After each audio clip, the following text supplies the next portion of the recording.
Welcome back, everyone. This is your host, the DN WhatIf, here with another exciting fanfiction.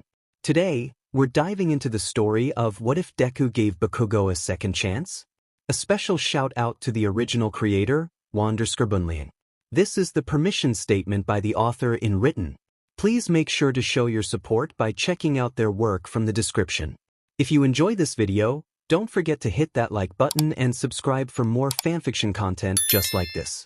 Now, let's get started with the fanfic. Bakugo Katsuki can remember the exact moment that he and Midoriya Izuku became friends. He can also remember the exact fucking moment they became fierce rivals, a time when they were enemies in all but name. However, what he remembers most vividly about their relationship is the moment they moved past rivals and became something more close than mere friends. Something like brotherhood. Something forged in fire and secured in the middle of a battlefield, in the midst of the natural disaster that was their day job where the number of the dead was climbing ever higher.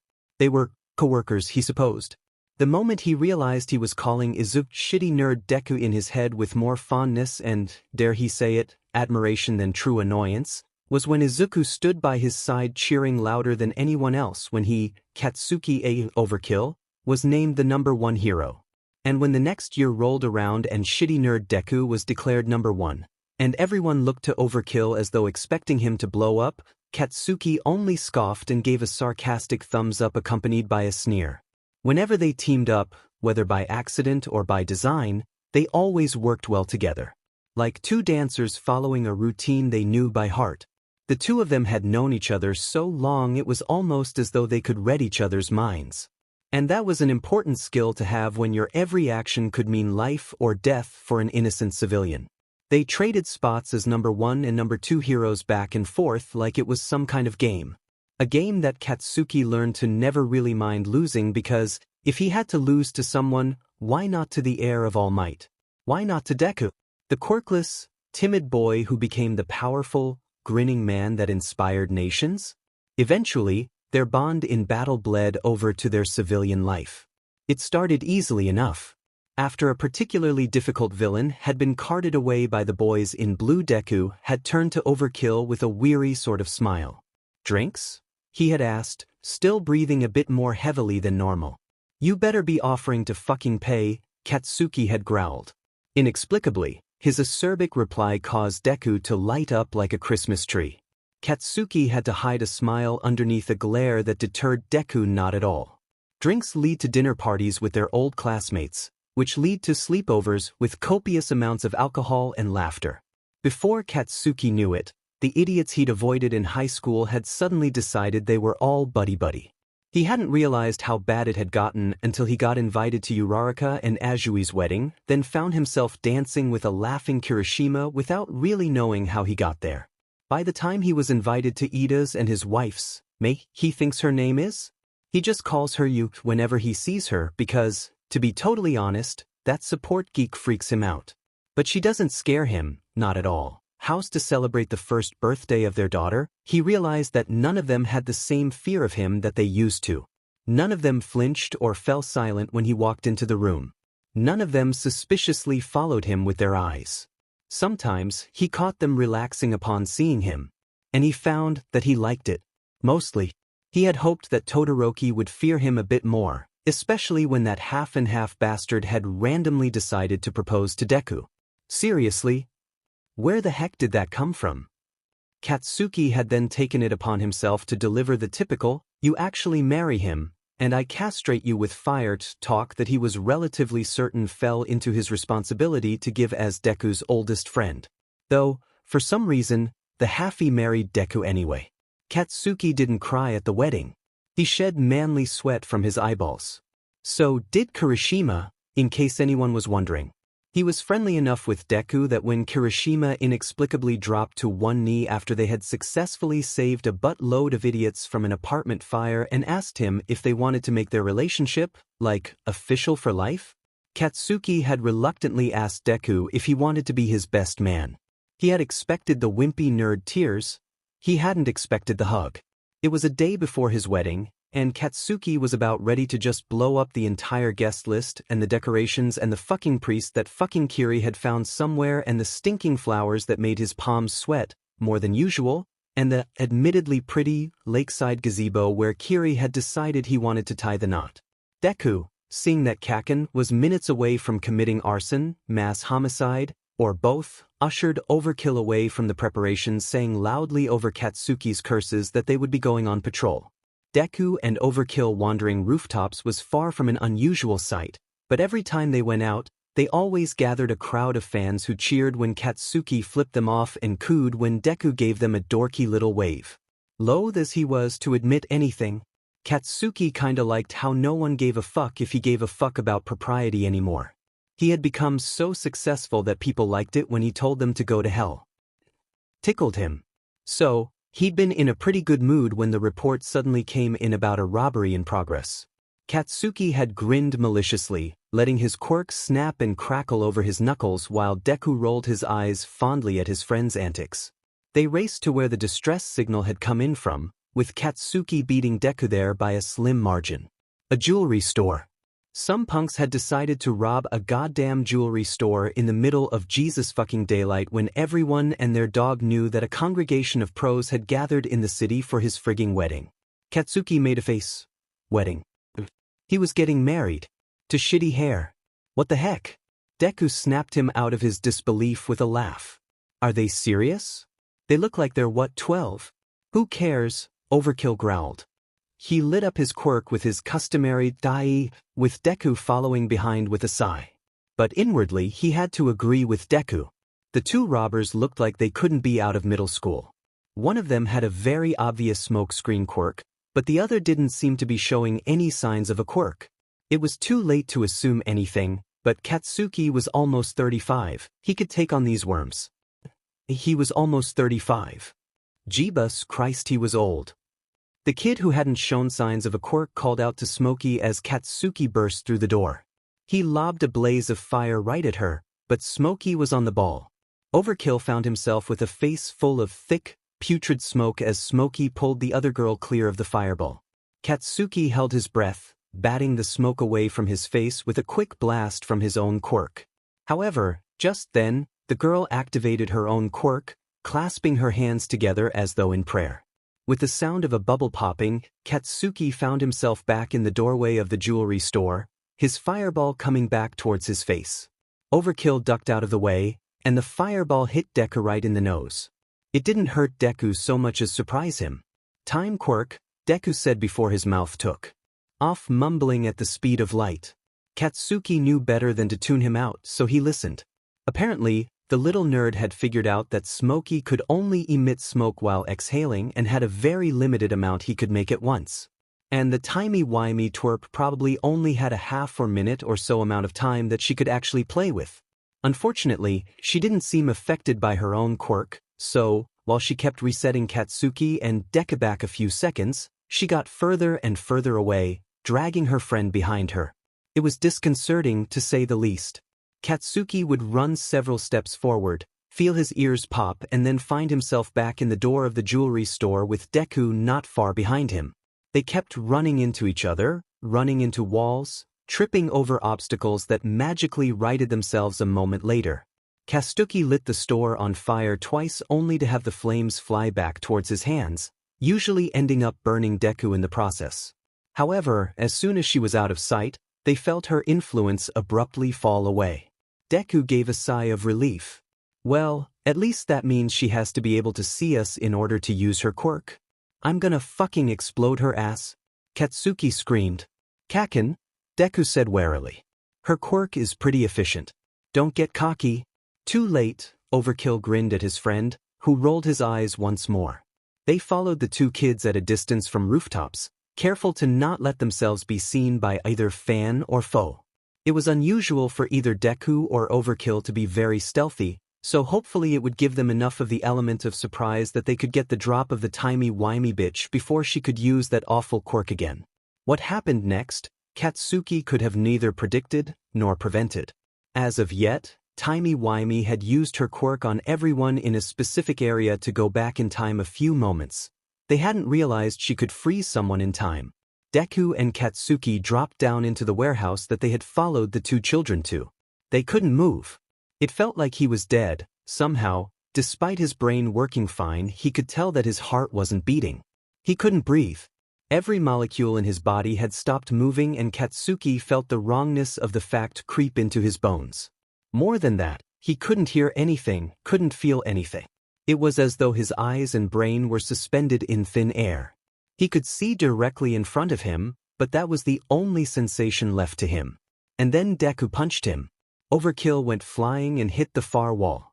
Dazed, he staggered to his feet, knowing he had some sort of concussion. He looked back to Deku, just in time to see his friend's determined face, still frozen. His left arm still extended with that peculiar blue energy Katsuki was so familiar with crackling around his limb like lightning. Crate, a solid, metal crate, came crashing down. And Izuku still couldn't move. Katsuki's legs pounded, flinging him closer with every step, his hands stretched behind him, propelling him with explosions.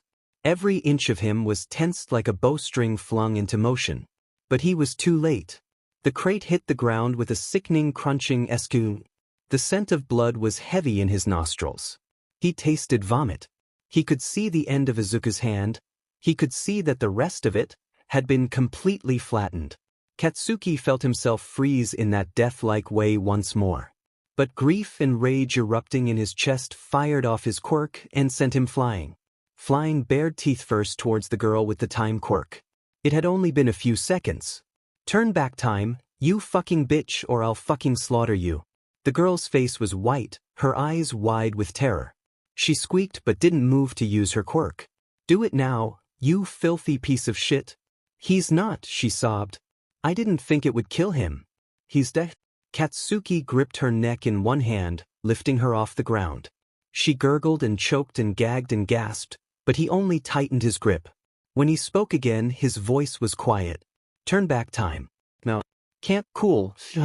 Tears were leaking from her eyes, but Katsuki ignored her suffering in favor of processing what he had just heard.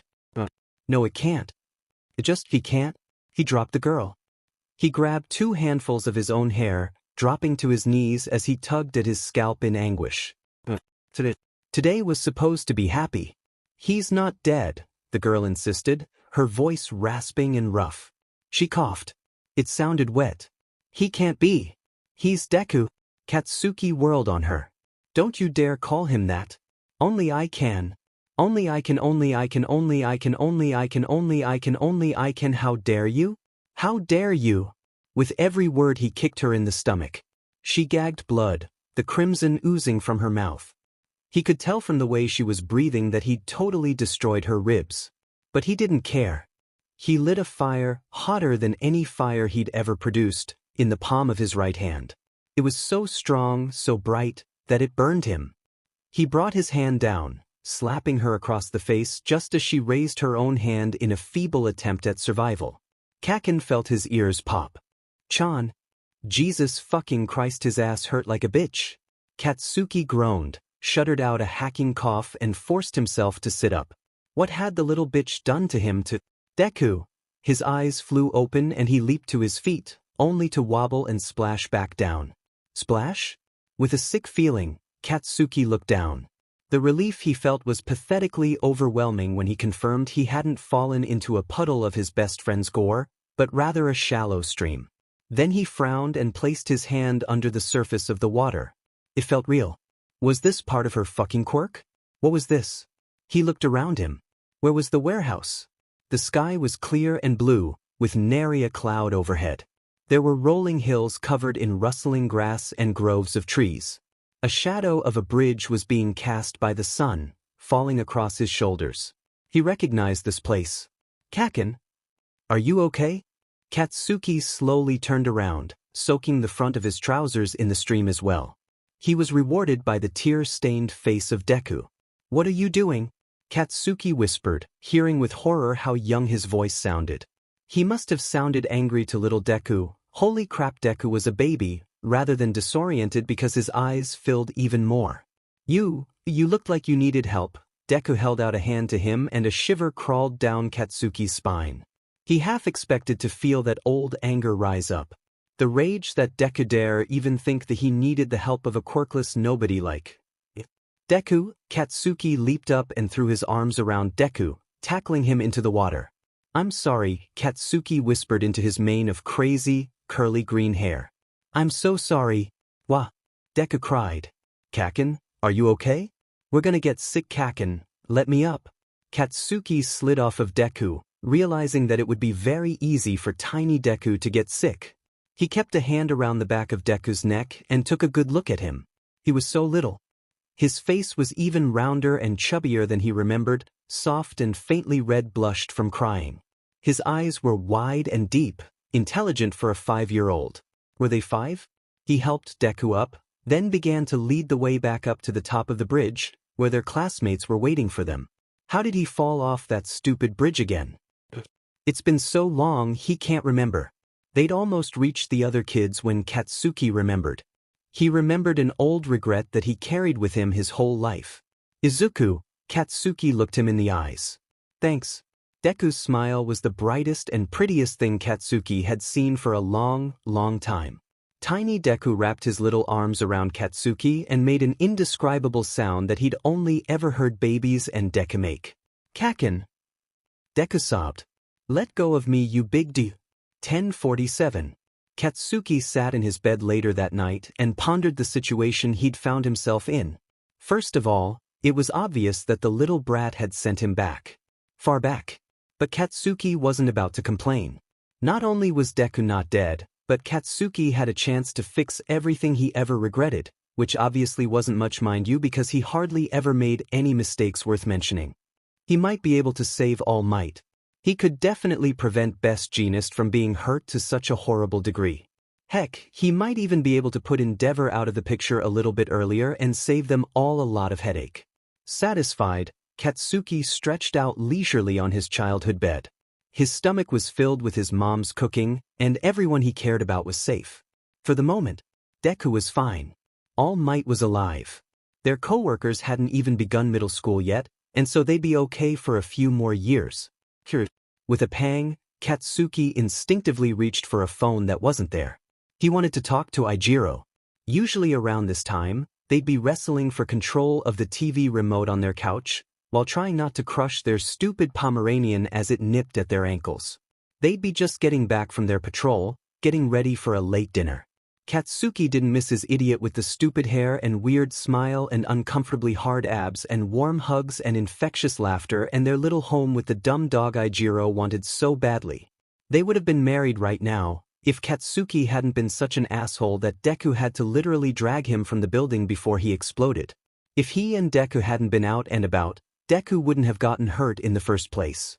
There would have been no need or desire to turn back time, because his life had turned out fucking perfect. Suddenly, Katsuki wasn't so sure about turning back time. About changing shit. All Might, as much as he respected the dude, wasn't half the hero Deku became. And he was old, wasn't he? He would have had to retire soon anyway. And if All Might wasn't pressed for time, he might have held onto his quirk longer and Izuku would have been quirkless for life. If Izuku was quirkless, Katsuki wouldn't have had that bridge to the rest of his classmates. Would he and Kiri have even been friends? Let alone his lover, his finis, his fucking husband. There was a version of Ijiro Kirishima that Katsuki would never get back, and he fucking hurt from the sudden feeling of loss. All of the blood, sweat and tears that he had shared with Deku had been erased. They were still friends. Best friends. But at what cost? Sure, Katsuki had been a butt nugget for the majority of his childhood, but he straightened out eventually. Aizawa-sensei had seen to that. Aizawa wasn't a teacher yet, was he? Feeling lost and adrift, Katsuki fell asleep wondering where everybody was. 10:47. Katsuki had originally been slightly, only slightly mind you, concerned about being able to keep up appearances. After all, he was a grown-ass man in a fucking 5-year-old skin. He needn't have been. It was stupidly easy to slip into this persona that he supposes used to be him. Maybe it still was him, buried deep down.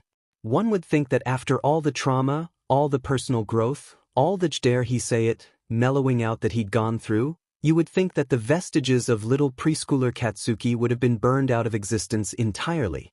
But that didn't seem to be the case. It was easy, maybe it was too easy, to laugh and carry on with little Deku like nothing was wrong. Like he was a child.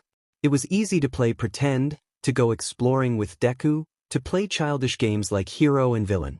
The first time around, they had played that game almost all the time, before Katsuki had learned Deku was a Deku. Then he refused, but even back before Katsuki would always insist that he play the hero. Now though, he let Deku play All Might, finding an ironic humor and pathetic comfort in the familiarity. Furthermore, it was fucking hilarious to pretend to be a villain with such vigor and conviction that the neighbors would timidly raise concerns to his mother, only to be violently shut down by the firecracker of a woman who birthed him. Going to school was a challenge, funnily enough, more so than the first time around. When Katsuki had actually been a child, school had always been too easy until going to UA.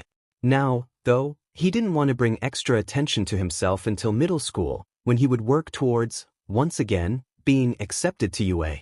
He remembered reading a shitty Shakespeare play, "Shut up, yeah he can read, go fuck yourself," about a prince named Hal, who, in playing a long game, convinced his entire kingdom that he was a good-for-nothing bag of dicks, only to apparently transform into the golden heir in the kingdom's time of need.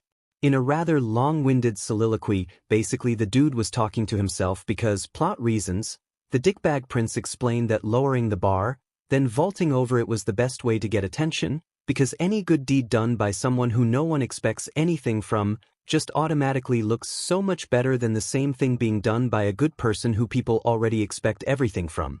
As someone who people used to assume would grow up to be a villain, Katsuki can testify to the accuracy of that ideology. He was smart as fuck, and he'd fuck up any douche who would say otherwise. So, obviously, the best thing to do would be to pretend to be a dumb as a pile of shit, so that when he revealed his true self later on, it would be even more impressive than it was the first time around. It would also help back up any sudden personality shifts he would have to take on, explain it away as him suddenly taking life seriously or some crap like that. Also, it would make little Deku look like even more of a genius by comparison. So, Katsuki pretended to be illiterate. He pretended to get numbers mixed up. He pretended to have no attention span. He pretended to not understand the basic scientific principles his poor teacher tried to impart to him. Maybe he went a little too far, but honestly he was having quite a bit of fun with it. Little Deku didn't buy it, not at all. He would always, gently, politely, concernedly, fondly, timidly, ask Kaken why he didn't try in school anymore. And Katsuki would always reply with some nonsense like, "I don't need to no numbers to blow stuff up." For real, he was having way too much fun being 5 again. But Kaken, Deku wrung his tiny hands. To be heroes, you need to go to school. They won't let you stay in school if you do bad. Katsuki grabbed his little friend's hands, making the preschoolers stop abusing them. He looked down at the tiny, frail joints and unmarked skin, and remembered the hard, scarred hands of the Deku he lost. He squeezed little Deku's hands. "Don't worry," Katsuki smiled at him. "I won't let you go to high school without me. I gotta be there to make sure no one beats you up, 'cause only I'm allowed to beat you up." Deku tore his hands away and stomped his foot. It pleased Katsuki, because Deku was already showing more spirit than he did at this point of time in the original timeline. "You're not allowed to beat me up," he protested shrilly. "Oh yeah?" Katsuki grinned. He ran, slowly, after a fleeing Deku, eventually letting himself catch up and pin him to the ground, mercilessly poking the smaller boy in random places, making him cry and laugh and cry some more. "Cry baby Deku," Katsuki teased him. "You're a bully. And you're my nerd." "What's that mean?" "It's my job to be your bully, nerd." Deku was about to argue, Katsuki could tell, but then he stopped, closing his mouth with a considering look. "And as your bully it's only my job to beat you up, and I gotta beat up anyone else who tries.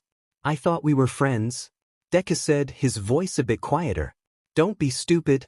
Deku's face fell. "I'm your bully. Bullies don't have friends. And when I grow up, I may be a villain, and you'll be my hero, so I'll still always beat you up." Slowly, Deku started to smile. Then horror overtook his face. "You can't be a villain."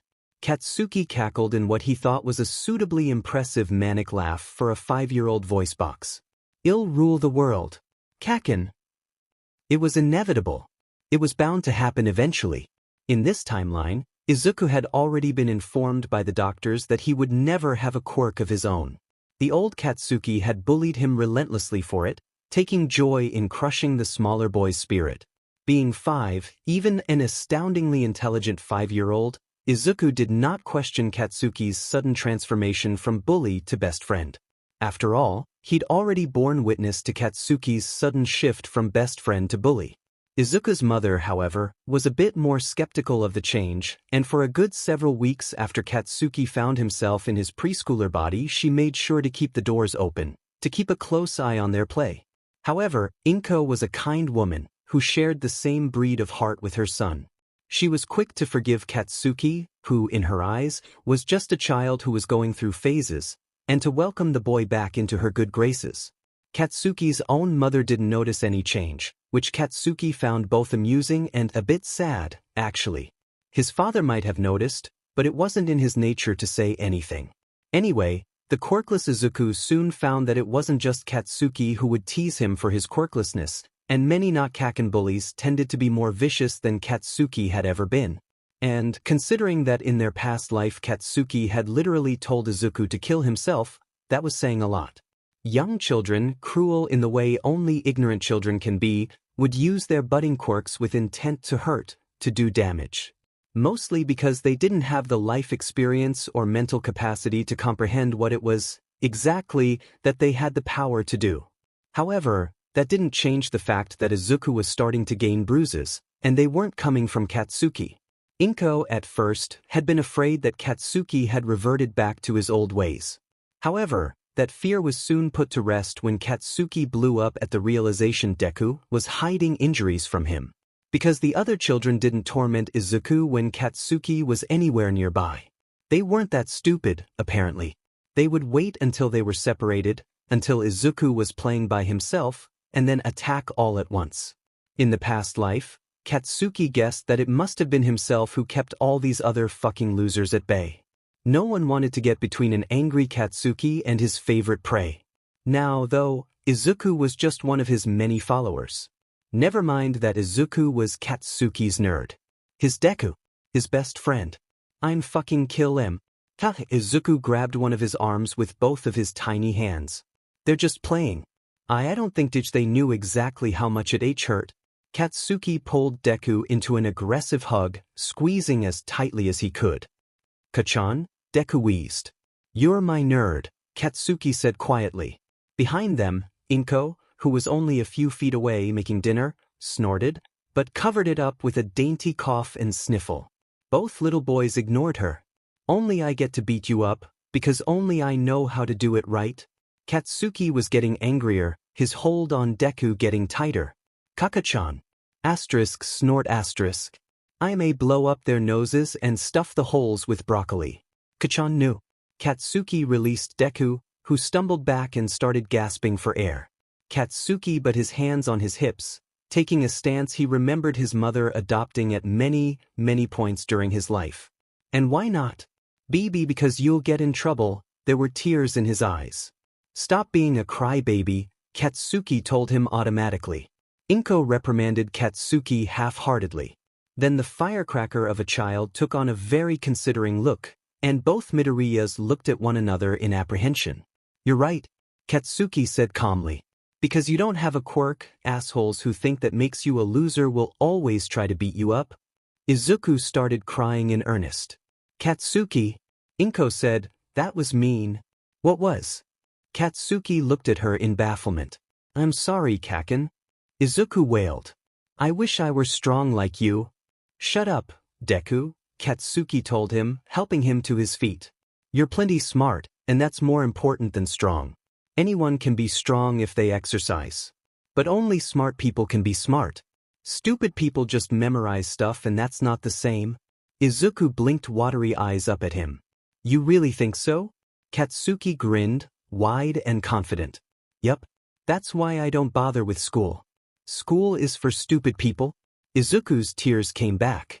But you need to do good in school so you can be a hero. Izuku suddenly grew quiet and looked down at his feet. And I need to have a quirk so I can be a hero. But I can't, because I'm a stupid Deku. Katsuki huffed impatiently. No, he said. You're Deku because I'm Kaken. You're quirkless because you're Izuku. Both Izuku and Inko looked like they weren't sure what to make of that statement, whether it was a compliment, an insult, or just a fact of how Katsuki's mind worked. Besides, Katsuki continued in that same thoughtful tone. You're right. I am. Izuku looked hopeful. Yup. Katsuki nodded, decidedly. I can't blow their faces off, because that's what you gotta do. Don't worry, Katsuki said in what he thought was a reassuring tone. I'll stay right by you until you're strong enough. You're smart enough, but now you gotta learn to be strong like me. What do you mean? Izuku looked interested. Inko looked concerned. Follow me, Katsuki told him, imperiously. Inko watched the two little boys march out of her kitchen. Well, Katsuki marched out with a grip on Izuku's wrist as her little boy was more or less dragged out after him. She wasn't sure whether or not she should intervene. After dinner was set to cook, she peeked her head out the window towards where the two of them were playing. She muffled a snort as she watched the two of them run in circles, then stopped to punch at the air, do a few jumping jacks, try to do push-ups and sit-ups, then keep running. She also had a hard time not giggling when Katsuki informed her of the change that needed to be made to Izuku's diet, with her son listening carefully, promising to do as Kaken said. Well, all the changes Katsuki was asking for were pretty healthy, so Inko didn't see any harm in playing along. Asterisk, asterisk, asterisk, asterisk. Aizawa hated his life. He hated getting up at 4 in the afternoon so that he could adult for a few hours before going off on patrol until 8 in the morning just to repeat it all again. He hated his stupid best friend with his stupid loud quirk and his stupid extroverted personality. He hated hanging out with said best friend and his other equally stupid friends. He hated his stupid dry eyes that made it so much harder to just life in general. He hated that stupid rat who kept trying to rope him into teaching worthless wannabe hero brats. He hated those two little kids who would wander around the city by themselves at 3 in the morning, because damn it, the city isn't safe for naive little brats like them. He watched, almost numb with how exhausted he was as the two kids walked hand in hand talking quietly.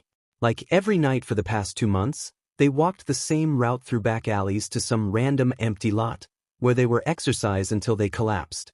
The green-haired boy would stick with martial arts and regular physical exercise, but the blonde would practice using his explosion quirk by plunging his little hands into a barrel filled with collected rainwater, then blasting these tiny little puffs above his head, though as the nights passed, Aizawa could see a marked improvement in the puffs of smoke becoming crackles of flame. It always made Aizawa irritated, worried, when the two boys would just lay down and close their eyes, tiny chests heaving and hands intertwined, before getting up and racing each other back to their apartment complex, where they would say goodnight. Aizawa did not coo when the little blonde kissed the grionette on the cheek and part ways. He could respect that the little boys, who couldn't have been older than 8 or 9, wanted to get themselves into shape, but how naive could they be? Just relaxing like that in the middle of the open, city night. He chest constricted in an unfamiliar way as he thought about how young and innocent they must be, that the evils present in the world must not even occur to them. For the most part, he'd just follow from a distance while doing his normal patrol, keeping one eye roaming back to check up on them every now and then. A few times, he'd intercepted unsavory characters before the boys had even noticed, beating the crap out of them for even thinking about harming or abducting those two innocent brats. They were just little kids who hadn't learned to be afraid yet. Goddamn Aizawa's pathetically sappy heart, but he wanted to keep it that way for as long as possible. Tonight, though, the boys hadn't moved from their sprawled-out, starfish positions for a bit longer than usual, and Aizawa was starting to get concerned that the two of them had actually managed to pass out. Aizawa kept his ears focused on the police radio chatter, and one eye on his own private radar hooked up to detect quirks being used around the city. The other eye remained on the boys. Usually, they began heading back to their homes around 4. Plenty of time, he assumed, to slip back into bed before their parents woke up. The digits on his screen crept closer and closer to 5. 5:15. 5:20. Aizawa was swinging down, off the roof and towards the kids before it even registered just what it was he was doing. As soon as he got within 20 feet, To his surprise, the boy with the poofy blonde hair snapped upright, looking straight at him. Aizawa slouched casually, hands visibly relaxed, trying to communicate a non-threatening aura. It didn't seem to matter in the end, because the boy just smiled at him. A wide, friendly smile. Something squeezed in Aizawa's gut because, holy cow, did this tiny human have no idea the kind of bad people that were out there? No sense of self-preservation? Hello, mister. Apparently not. The blonde boy's shout woke up his little friend, who mumbled a bit before rolling up into a seated position. His eyes widened as soon as he saw Aizawa. At least this one looked nervous as he inched towards his friend and grabbed the blonde's arm in a death grip. Kaken? What? Kaken asked his friend. The greenette just shook his head and pulled them both to their feet. He tried to back away, not taking his eyes off of Aizawa, but his friend was apparently much stronger than him, because Kaken didn't budge, just looked at his friend with the most innocently confused look Aizawa had ever seen. Jesus, how sheltered is this child? You boys are out pretty early, Aizawa drawled, stepping closer, keeping his stance open and relaxed. We're training to be heroes, said the blonde boy, still smiling that bright, happy smile. Aizawa was about to respond, but his mind was forced to come to a complete stop when he heard when Kaken said next. Like you. Both the green kid and Aizawa looked at Kaken, the former in bewilderment, the latter in confusion. How? Aizawa didn't know what to say. He was relatively new on the scene, only having gotten his pro-hero license a few years ago. Besides from that, he was an underground hero. His whole career depended on no one knowing much about him. Well, that explained why Kaken wasn't afraid of him. You know who I am? The green-haired boy shook his head, dumbly. The blonde just shrugged. I couldn't find your name when I looked for it, but I saw you save a lady once. Save a lady once. Well, that was helpful. WWW, who are you? Asked the green-haired boy. Aizawa looked at the two of them for a second, watched as the smile on the blonde's face slowly began to fade, a look of uncertainty and disappointment taking its place. Not the puppy eyes. Anything but that. Damn it. He sighed. Eraserhead. That's a fucking stupid name. Kaken. Asterisk, asterisk. Asterisk, asterisk. It had taken years to find his sensei. But Katsuki was nothing if not determined. For the past several years, he and Izuku had managed to build up their bodies as much as they could without damaging themselves. They ran and swam and practiced martial arts they learned from YouTube videos. Katsuki could say with no small amount of pride that he and Izuku were ripped for little kids. Of course, he was very, very careful of Izuku, careful not to push him past what was healthy, despite his friend trying his best to go above and beyond at every turn. Now that they were getting older, no longer toddling brats who were expected to be clinging with everything and everyone, people noticed their friendship. And people thought it was weird. They called Izuku a doormat, Katsuki overprotective. They said that they had an unhealthy codependency on each other. They said Katsuki had an unsettling obsession with Izuku. Yeah, well, try watching your best friend die and see how clingy you are for the next few years, especially when said best friend is the cutest fucking little kid on earth. So what if Katsuki liked to squeeze Izuku, or pinch his cheek, or ruffle his hair, or peck little kisses all over his chubby face? Katsuki was like 40 by this point and Deku was a baby. His cute tiny baby Deku, and he loved him and he'll fucking kill any shithead who tries to interpret his love for the cute tiny baby Deku as something gross and sexual. Besides, they're physically 8. What did they think they were getting up to behind closed doors? Fucking filthy-minded perverts. And Deku himself had no problem with it. Izuku always reached for Katsuki's hand as they walked side by side. Izuku loved cuddle time. And even though Izuku blushed and mumbled at Katsuki's quick pecks, he always leaned into them, sometimes returning them in an adorably awkward and clumsy way. The moment Izuku grew too old, started pulling away or protesting, Katsuki would stop. But until then he would enjoy this tiny, squishable version of Deku. What you looking at, you fucking ass nougats? Katsuki howled at two of their classmates who were laughing at Deku holding on to his arm. It's okay, Kaken, sweet tiny chubby baby Deku assured him. They don't bother me when you're here. Shut up, Deku, Katsuki said automatically, bumping his forehead against Deku's. I'm never gonna be not here. He watched, pleased, as Deku's round little cheeks turned pink and he hit his face in Katsuki's shoulder. Kachon. What nerd? Love you too. Fucking shut up you stupid fucking D. Anyway, it was only a matter of time before Katsuki found Aizawa-sensei. He'd taken to wandering around the city in the early hours of the morning, looking for any sign of his old teacher. He figured that if he ended up getting attacked, it might even lure Aizawa-sensei straight for him. He didn't end up needing to resort to that, however, because one night, he stumbled across a woman about to be raped in an alley. He clenched his fists and was getting ready to intervene when a blur of movement tackled the guy. He watched, his heart twisting with affection and nostalgia as his teacher quickly worked to secure the rapist and get the woman back to her feet, before calling the police and an ambulance. See, Katsuki had this idea. He had no idea how Deku convinced All Might to give him his powers, so in the small chance that Katsuki somehow fucked things up, he needed a backup plan that could get Izuku into UA anyway. Aizawa was a teacher, he could refer people. Not only that, but he could teach Izuku to fight in a way that Katsuki couldn't. With Aizawa's quirk being what it was, he was the ideal person to see the potential in someone like Izuku. Except, he wasn't quite sure how to get Aizawa's attention. So, he took to patrolling the same area he suspected Aizawa did. At least he tried to. That very next night, as he was creeping up the front door of his apartment, he walked right into Izuku, who had been standing there waiting for him. Deku? Katsuki asked, bewildered. What are you doing up? What are you doing up? Izuku demanded. His eyes were wet, and his cheeks were spotchy. Instinctively, Katsuki reached out to give Izuku a hug. His hands were slapped away. Stung, emotionally and physically, Katsuki stepped away from Izuku in surprise. Izuku's bottom lip trembled, but he stayed standing there, firm. You can't go wandering by yourself, Kaken. He cried, though he kept his voice low. You'll get hurt. Or kidnapped. What are you even doing? Where are you going? I'm training, Katsuki said. In an old empty place. No one goes there. But we train every day. My quirk, Deku. Katsuki lowered his voice, slowly reaching out for Izuku's hands, relaxing a little when Deku let him. I'm practicing my quirk out where I won't get in trouble. I need it to get stronger, so I can be a hero.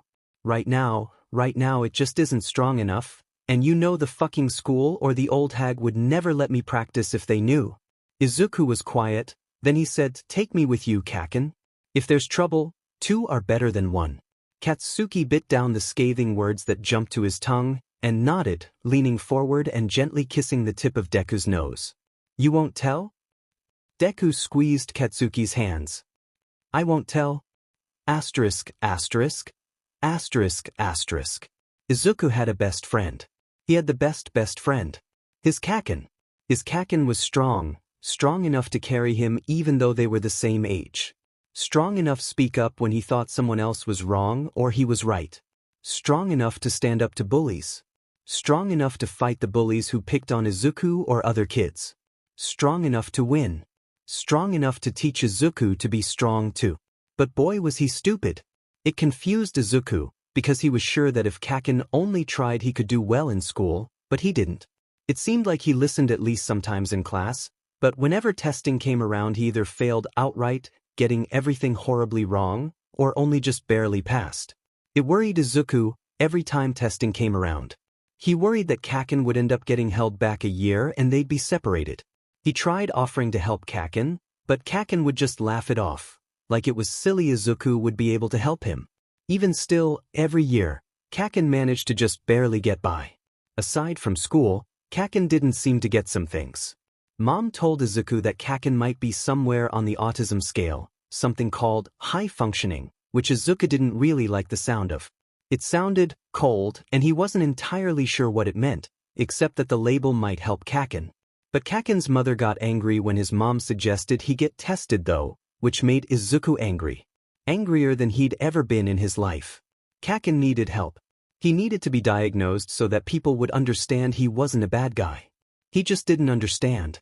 He couldn't understand. Izuku's heart always hurt when he saw that one specific look in his Kaken's eyes. Am I doing something wrong? Was that bad? I'm confused. Is this right? look that he got when people pointed out that something he was doing was weird or disrespectful. Like when he referred to people by a physical trait rather than their name, and someone got mad. Or when he punched someone in the nose for making fun of Izuku's hair, and Kaken got in trouble. Or when he and Izuku saw a villain fighting a hero and Kaken just casually began to walk towards them. Some things, Kaken just didn't understand, and it was always really obvious things. In his private research, Izuku found that autistic people tended to act younger than they were, but the specific behaviors depended on the person. Izuku could easily see how that had to do with Kaken. He threw temper tantrums over silly things, he got irritated easily. He was very, very cuddly. It never really bothered Izuku before, except recently he started to feel a bit weird about it. But he was always patient because it was his Kaken. His strong, silly Kaken who needed him. No one else saw Kaken the way he did. The teachers just saw a stupid kid with a temper and weird habits. No one else saw the shy smiles when he did something kind, or his fierce defense of his own moral code of honor. Yeah, it was a little different when Kaken would kiss his cheeks or cuddle up next to him, or pull his hair or squeeze him so tightly Izuku couldn't breathe. But it wasn't bad. And it wasn't done with a bad spirit either. The look in Kaken's eyes was always so pure, innocently happy. All Izuku knew is that Kaken had been behaving exactly how he behaves since they were babies. That clear, bright look in Kaken's eye was a lifelong constant. His Kaken needed him. So Izuku cuddled him back, kissed him back, loved him back and made sure that he never ever felt like he was wrong or different or bad. Because there was nothing wrong with Kaken. He was just special. He was Izuku's special, bestest friend. Which is why Izuku thought his heart would climb out of his throat when he saw Kaken wander off in the middle of the night. He hurried to climb out of bed, where he'd been watching from his window, and rush outside. But by then Kaken was gone from sight. Izuku had cried and waited by his window until he saw Kaken return the next morning, looking no worse for wear.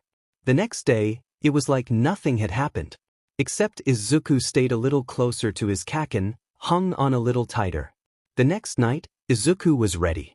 He managed to catch Kaken before he got too far. What Kaken said broke Izuku's heart. Kaken wanted to be a hero. Izuku had always known this, despite Kaken joking all the time about becoming a villain. Just another thing that Kaken didn't get, it was bad to joke about that, because villains actually killed people. But knowing that Kaken, sweet Kaken, was out training to be the best, he could be worried Izuku. Izuku had to get stronger. Had to become a hero, because there was no way he'd ever make Kaken be on his own, among people who didn't understand him. Take me with you, Kaken. Take me with you. His whole life, summed up in 5 words. Take me with you, Kaken. So that they could be together. So that he could protect Kaken. So that Kaken never felt unloved. So that neither of them were ever alone. He remembered something. Kaken had said a long time ago. You're Deku because I'm Kaken. So, take me with you, Kaken. Aizawa had a weak spot. No one knew about this weakness of his, except that Rat at UA and Hizashi, and Aizawa intended to keep it that way. It's probably the whole reason that Rat thinks he'd be such a great candidate for a hero teacher. Aizawa can't stand kids with potential. They're worse than those idiots who have no idea what they're getting into. Worse than the kids who think it's a game. Worse than the wannabes who don't stand a chance. There's nothing worse than kids with genuine potential for greatness. Because he literally can't stop himself from bending over backwards for them. It's like he looks at them and sees a stray cat. He knows he should walk away. He knows that he can't personally take care of every single one, and why bother with this one in particular? And yet he always ends up doing the same thing, be it stray cat or cute little kid with astonishing determination and way too much naivety. Kaken McSplody is the human embodiment of a stray cat. Aizawa tried hard to think of all the women he'd saved recently, which one Kaken might have seen him save that would inspire so much trust, hero worship, in this adorably violent tiny human. There had been so many, not to toot his own horn, but young women and old women were some of the prime targets for scum looking for trouble. In the end, though, he knew it didn't matter. The damage had been done, and he'd managed to secure the #1 hero spot in the heart of this spiky-haired tiny human. He wasn't at all pleased. His fate had been sealed, however, when he stupidly decided to walk up to them and introduce himself.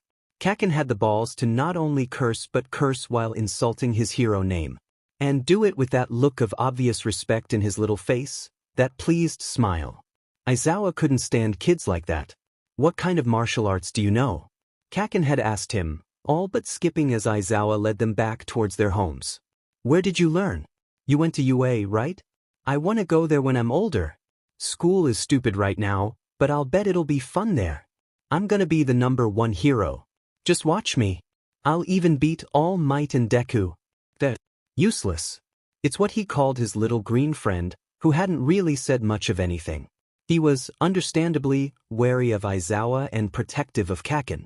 He was so unfazed by the insult his supposed friend kept using so casually, Aizawa couldn't help but wonder if it was actually his name. Kaken didn't seem to be using it maliciously, either. All of them. Lots of places. Yes, and good luck. I'm sure you'll do great. Aizawa snorted in response to Kaken. The little explosion looked up at him with surprise and shock. Then a tiny little smile, that seemed a bit sadder than his other grins, quirked onto his face. Then it was gone and replaced with that blindly bright grin, and a dozen other questions. Normally, Aizawa didn't like being grilled like this.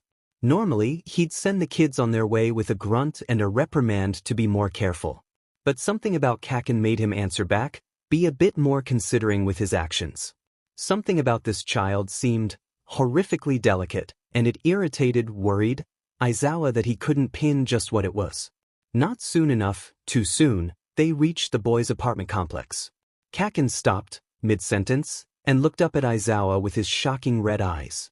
You gonna fucking avoid us now? The boy asked. His stomach turned cold. Deku was looking at his feet. This damn kid. Why would I? Aizawa asked carefully, his voice gone flat and softer than it usually was, and he wasn't a loud person to begin with. The little boy only shrugged, looking away with a stiff bottom lip.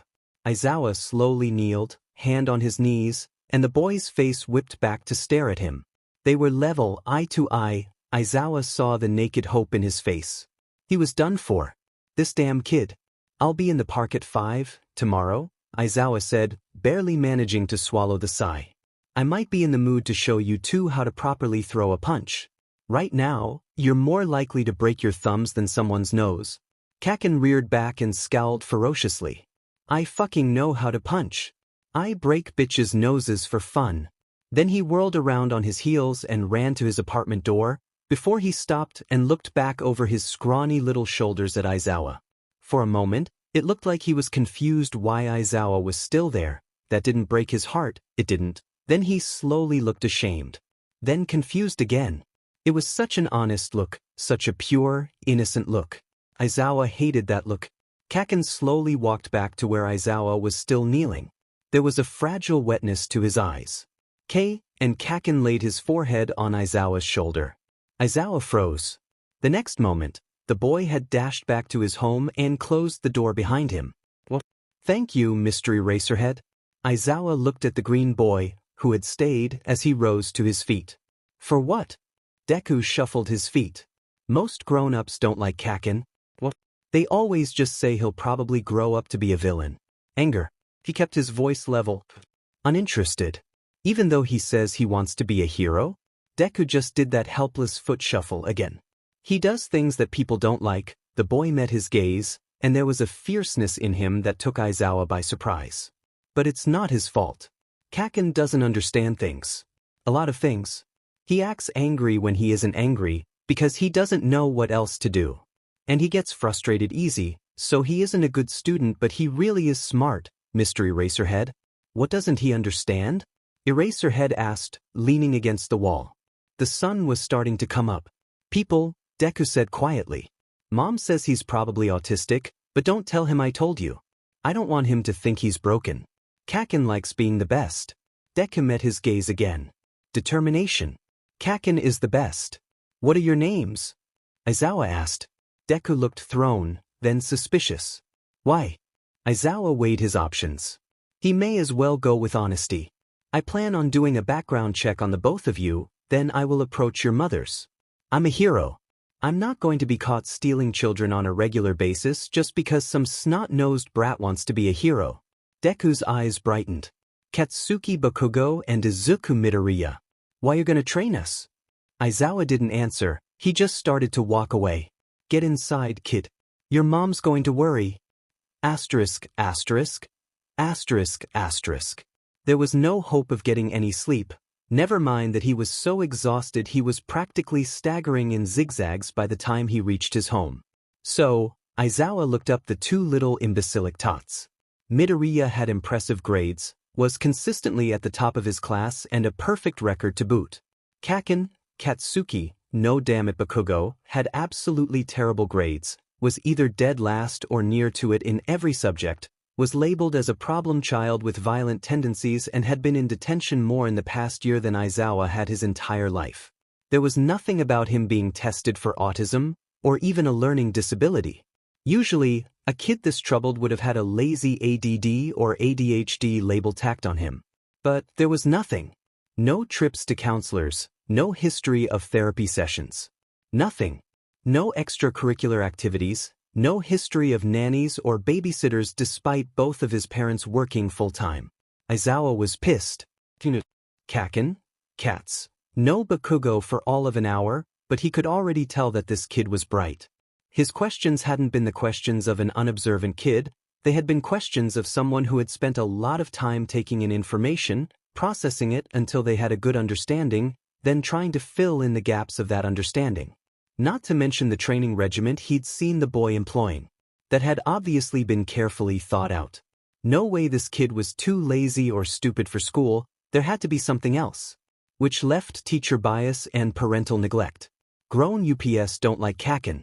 Aizawa wanted to personally beat the crap out of any teacher who had looked down at little Kaken, Bakugo, for being different.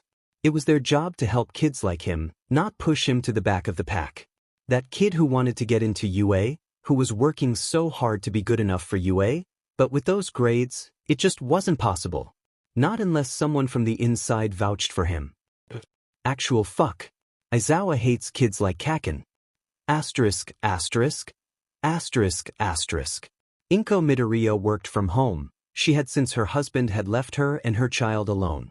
Her work could all be done from her computer, taking care of taxes and finances for people who were either too lazy to do it on their own, or who simply didn't know how to.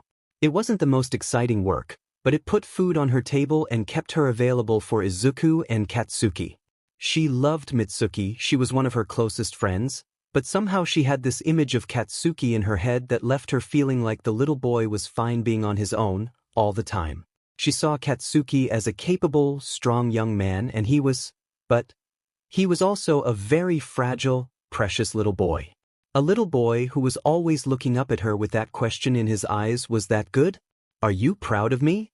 Mitsuki's husband was so used to just letting her do her own thing too, that he mostly left little Katsuki to his own devices. After all, she'd heard him say once, he's basically his mother in a cuter package. But Katsuki needed adults to take an interest in him. He craved it. There were times when Katsuki would just quietly sit next to her, and they'd talk. Those talks never failed to surprise her. They'd talk about current events, or why things are the way things are. Katsuki has such a mature understanding of everything. Inko agrees with her son, Katsuki should be doing better in school. But then little Katsuki would be a little too violent, not realizing how powerful his quirk is, or how strong his own body is, or he'd yell too loudly, or he'd say something a little worrying, and people just assume he's a bad egg. They don't see him quietly keen to himself when he thinks no one is looking, like he's in pain. They don't see him hug himself and squeeze his little eyes shut. They don't see him rub his eyes and bang on his chest. They don't see his tantrums or bad grades as a cry for help. They just see a future villain. Inko wants to smack them all. All they're doing is creating a future villain. People have never spared a thought that Katsuki Bakugo might have more potential than they think. Which is why she was so shocked when a strange young man with lank, long black hair and tired red eyes asked if he could help babysit her son and Katsuki. Be babysit? She asked, surprised. The young man had knocked on her door and asked to speak with her about something of some importance, but if you're busy right now, and she'd ushered him in, sat him down and made him tea. Yes, said the young man.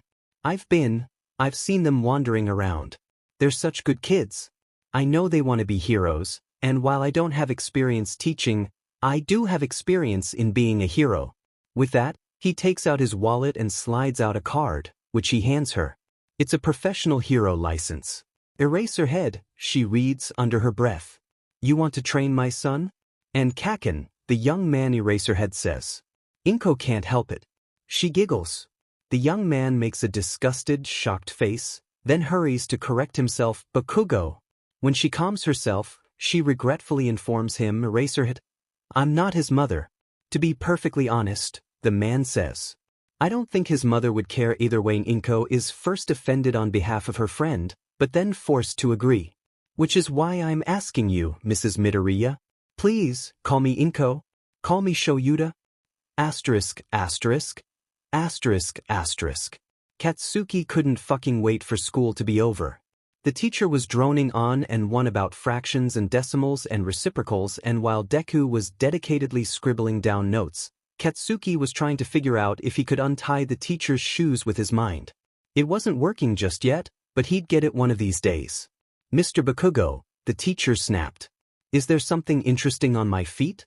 Or is there some other reason why you refuse to look up here with the rest of the class? Katsuki lazily looked up at him. You've got crap fashion sense, you know that? He watched in bland interest as the teacher's face started to turn puce. He couldn't help but compare this guy to Aizawa-sensei. He always compared his teachers to Aizawa-sensei. None of them ever came close to being the kind of teacher and just all-around great guy his sensei was. His sensei. Katsuki couldn't help but smile. Sensei would meet them after school. A hand slammed down on his desk. You will pay attention, or you will visit the principal's office. Do you hear me? The teacher's face was so close to his, he could smell his rank breath. Yeah, I hear ya. Katsuki leaned back.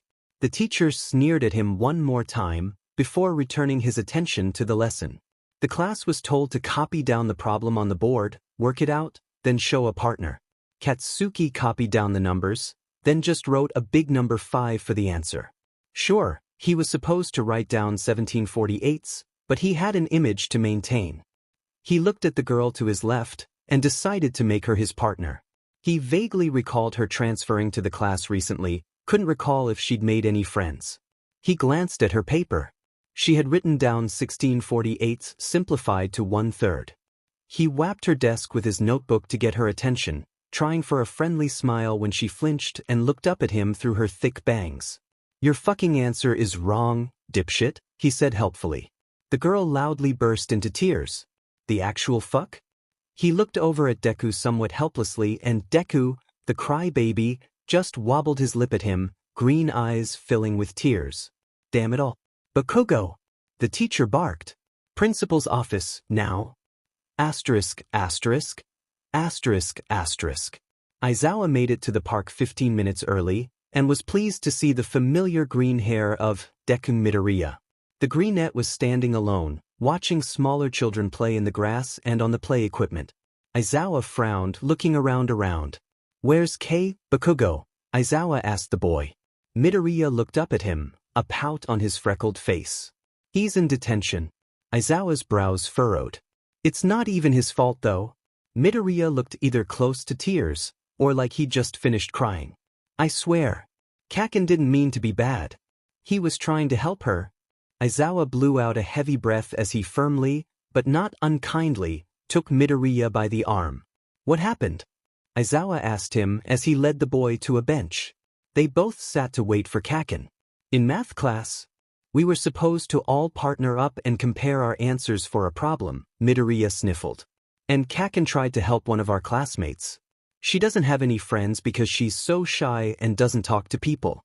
He told her that her answer was wrong and he might have said it badly, but she started crying and now he's got detention. But I looked at what Ichika wrote and it really was wrong.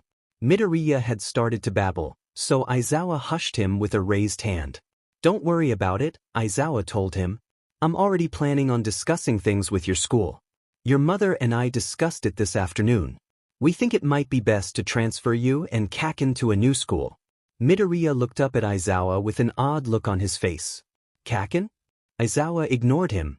She'll talk to Mrs. and Mr. Bakugo tonight. Failing that, there's always private tutors. but I think we should try to let him be around other children as much as possible. There was more Aizawa could have said, but he was cut off by the pounding of little feet. He stood, turning, just in time for a small projectile to attach itself to his legs. "Hi, Sensei." Crimson eyes looked up at him. Fang-like teeth gleamed at him in a manic grin. "I'm late." There was no apology. Just pure, childish joy. Aizawa really fucking hates kids like Kaken. Asterisk, asterisk, asterisk, asterisk. Meeting up with Aizawa-sensei was like a dream come true for Katsuki. It was weird seeing him so young. He looked so much younger, acted so much younger. It was hard to understand how this Aizawa was only 7 years younger than he had been when Katsuki met him the first time.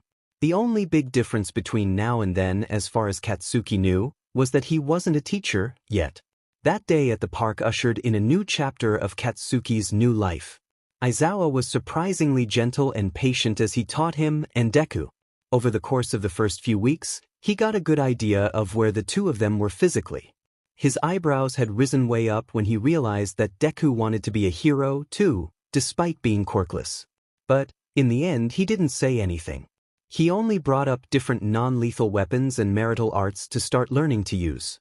They met up every day after school, either at the park, in a private gym Aizawa had access to, the lot where they first met, a warehouse Aizawa showed them, or the Midoriya's home.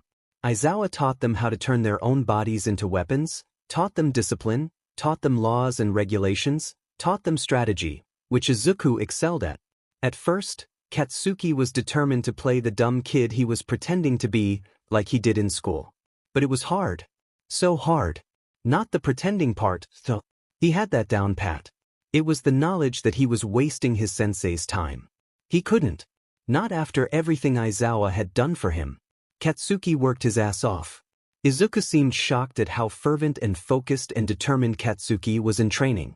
But Inko seemed to just accept the change, and Aizawa expected it. Plus, there was this proud grin Aizawa would throw his way whenever Katsuki did something amazing. It made him want to try even harder. To give 110%. His quirk was already as powerful as it had been the beginning of his second year of UA, and he was only 14. The final year of middle school. Aizawa had become a firm fixture in his life. Katsuki didn't know what he would do if Aizawa suddenly decided to bail on him. Probably hunt the bastard down and drag him back. He spent a lot of time with Sensei, even when they weren't training. Particularly after one night when he was 11. Katsuki had pushed himself a little too hard, worked a little too long. By the end of his workout at the gym, his palms were aching and his lungs were heaving. He was trying to get a certain aerial maneuver down. He knew how to do it. He'd done it plenty of times in his old life, but for some reason his body didn't want to cooperate, and it left him crashing full speed into the ground. Blood was caked on his face, and he must have hit his eyes, 'cause those were fucking leaking too. Aizawa-sensei had been in another room, teaching Deku gymnastics. Sensei had walked in, Deku behind him, and seen Katsuki sitting on the floor wiping away blood and tears and snot. He'd flat out run to him. The hero slid on his knees, bending low and scooping Katsuki up by his forearms. Kaken, Aizawa-sensei had taken to calling him that stupid nickname from Deku. "Look at me." A gentle, cool hand cupped his chin and tilted his mangled face up. "Jesus, kiddo. What were you doing?" "I can't." Katsuki clenched his fists, and clenched his eyes, and clenched the muscles in his fucking back, and his stupid arms that couldn't control his damn quirk, and he tried to not cry but his lungs just keep heaving. "I can't." "That's it. That's something else new, unique to this timeline." Aizawa-sensei treated Deku more or less like he'd always had. But he was always a bit more tender with Katsuki. Katsuki wasn't stupid, he'd noticed it. He'd just never quite figured out why. He can't say he minded too much though. Maybe he was just playing that I'm a dumb kid card a little too often. A little too well. He probably looked like a dumb, stupid, useless child just then, bloodied up because he couldn't fucking control his own crappy quirk. Aizawa had pulled him against his chest, using his ever-present scarf to wipe his face, and fuck if that didn't make him feel guilty. His sensei was warm and firm. "You've got time, Kaken. You don't need to have it learned today." Katsuki tried to argue, but all that came out was a gasping, wheezing cough. Aizawa rocked with him and patted his back. It made Katsuki a little angry. He wasn't a fucking child, except he was. They all thought he was. He forced the anger down as much as he could, but his whole fucking traitorous body still tensed up even further. Midoriya, Aizawa looked up at Deku, who was kneeling by them, letting their sensei take care of his best friend. Go home. Tell your mother I've got him. Hey, sensei. After Deku left, Katsuki had managed to calm himself down, to just exhale the rage into his sensei's uniform. As much as he hated being treated like a fucking baby, that's basically what he was. He knew it. He looked at Deku and saw a tiny, helpless infant. He's physically the same age, so it would make sense that that's what people see when they look at him. Even if it was fucking annoying that his sensei obviously thought he was a puny little kid. Can you stand? Sensei's voice was soft. It was never this soft before. It was familiar and strange, and Katsuki fucking hated how much he didn't hate it. He isn't a little kid, but his brain hasn't gotten the fucking memo. Asshole, of course I can fucking stand. I'm not a damn invalid. Sensei ran a hand through his hair with a soft laugh. Whenever you're ready. Katsuki pushed away from Aizawa with a pout. He refused to meet Aizawa's gaze. I'm fine. Aizawa smiled at him, and it was such a fucking patronizing smile that Katsuki had a hard time not exploding it off of his face. Except this was sensei. His sensei got a free pass. Come on, Aizawa-sensei told him, heading towards the doors of the gym, scooping up Katsuki's things as he went. A warm arm slung itself around Katsuki's shoulders, and he let it be. They walked down streets that Katsuki couldn't immediately place. They weren't going in the direction of his apartment. He didn't say anything. He trusted his sensei. They left the main city, made it to a suburban area. The houses were all small and quaint and kept, the kind of homes with spotless fences and flower boxes. A cat sat vigilantly on a wooden post in front of a nondescript home. When she saw Aizawa, she murked once before leaping down and disappearing. Aizawa undid the latch of the gate near where the cat had been sitting and gently pushed Katsuki through. He pulled a ring of keys from his pocket, clanging them as he flicked through them in his palm, then inserted one into the keyhole. Katsuki looked up at his sensei. Inside, brat, Aizawa nudged him again, then stepped past and dropped Katsuki's things in a pile by the door, near where slippers and shoes were haphazardly stacked. Katsuki just stood, sort of confused, in the doorway. Thinking back, it seems silly, but he always sort of assumed Aizawa-sensei just lived at UA. He had that sleeping bag, so Katsuki had thought he just sort of hoboed it up in the teacher lounge, mooching off of the coffee there. Then he realized that Aizawa didn't work there yet. Soft, damp cloth gently dabbed and wiped his face. Aizawa had reappeared with a wash rag. There was no smugness, no demeaning patronizing smirk. Only sensei with a rag and his flat knot smile. Katsuki let him wipe away the blood. You look like you were mugged. If anyone asks, it was 30 ninjas and I murdered them all. Aizawa-sensei sighed and flicked his nose.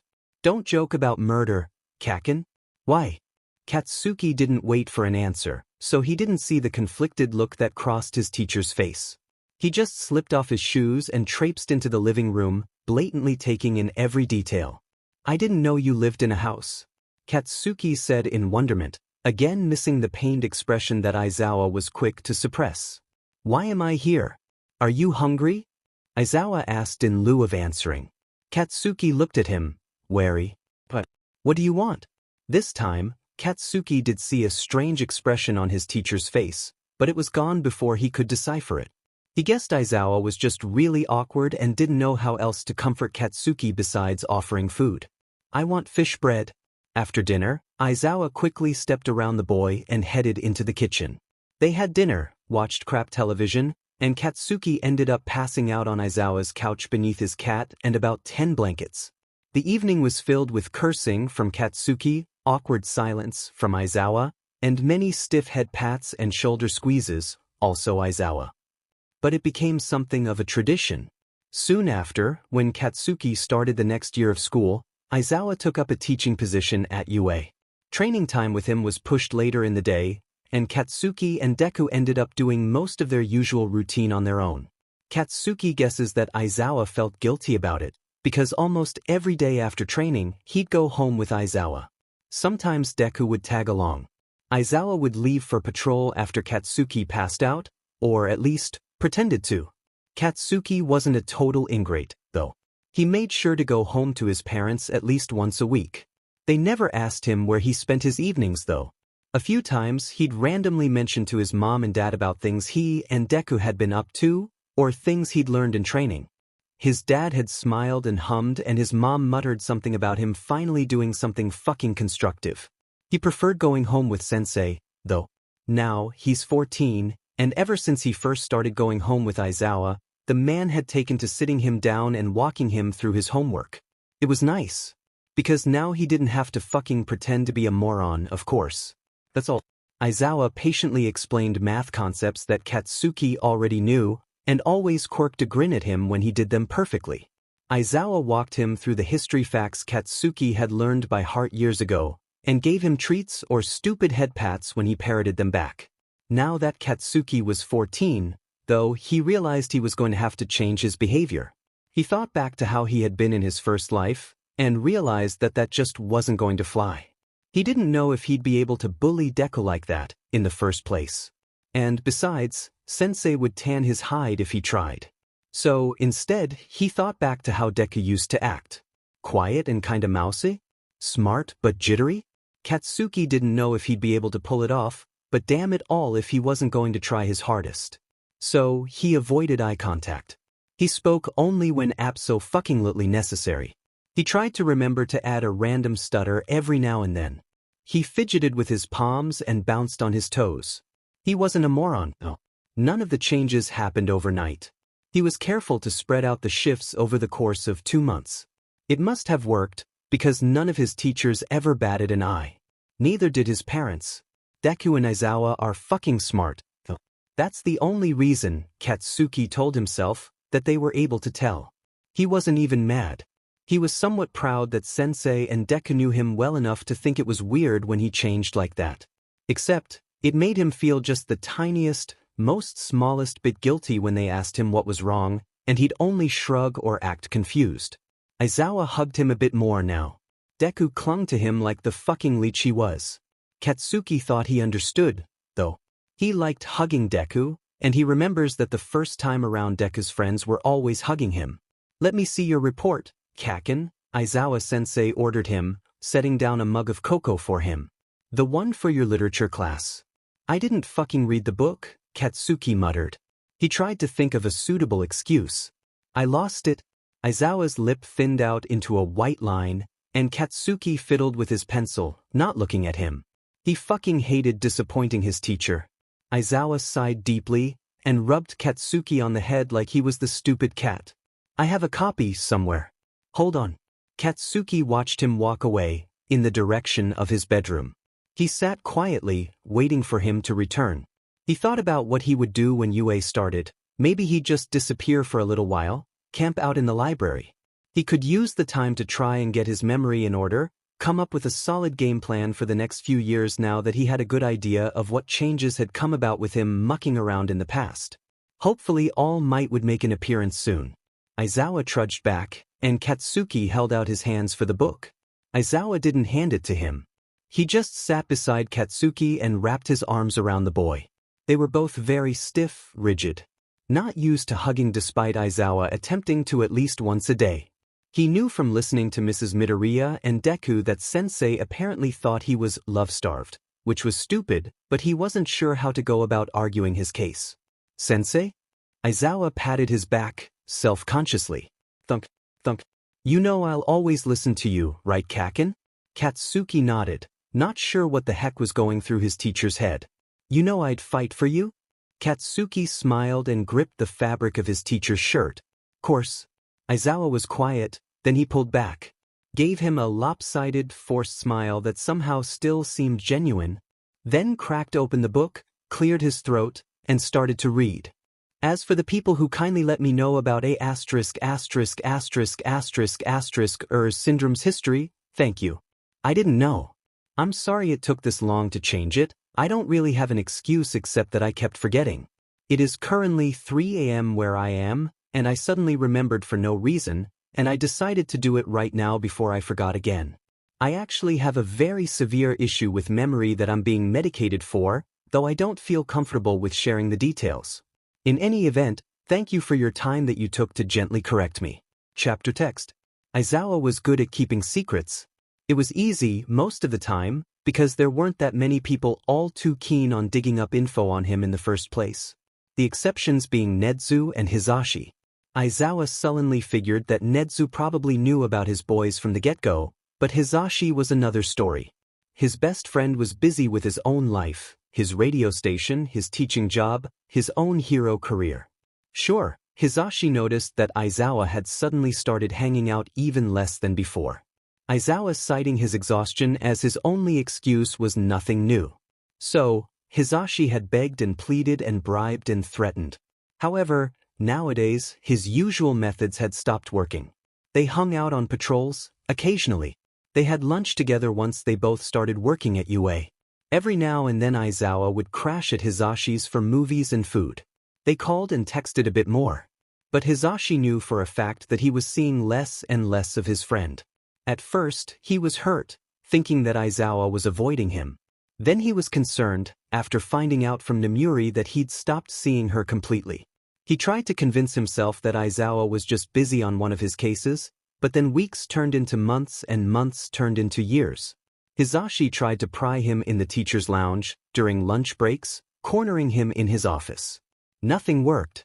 Aizawa would only shrug him off and claim that he just didn't feel like being around people, or that he was too tired from patrol, or that he had homework to grade. Hizashi tried to let it be, he really did. For a whole 6 years, he let Aizawa get away with it. He'd been happy once Aizawa took a job at UA, thinking that they'd hang out more. Maybe grade quizzes and papers together. Yet, without fail, Aizawa would book it home after classes were over. This year, though, something had changed yet again. Aizawa looked even more exhausted, constantly. Hizashi hadn't even known anyone could look so exhausted. Not only that, but Aizawa had started to frequently check his phone.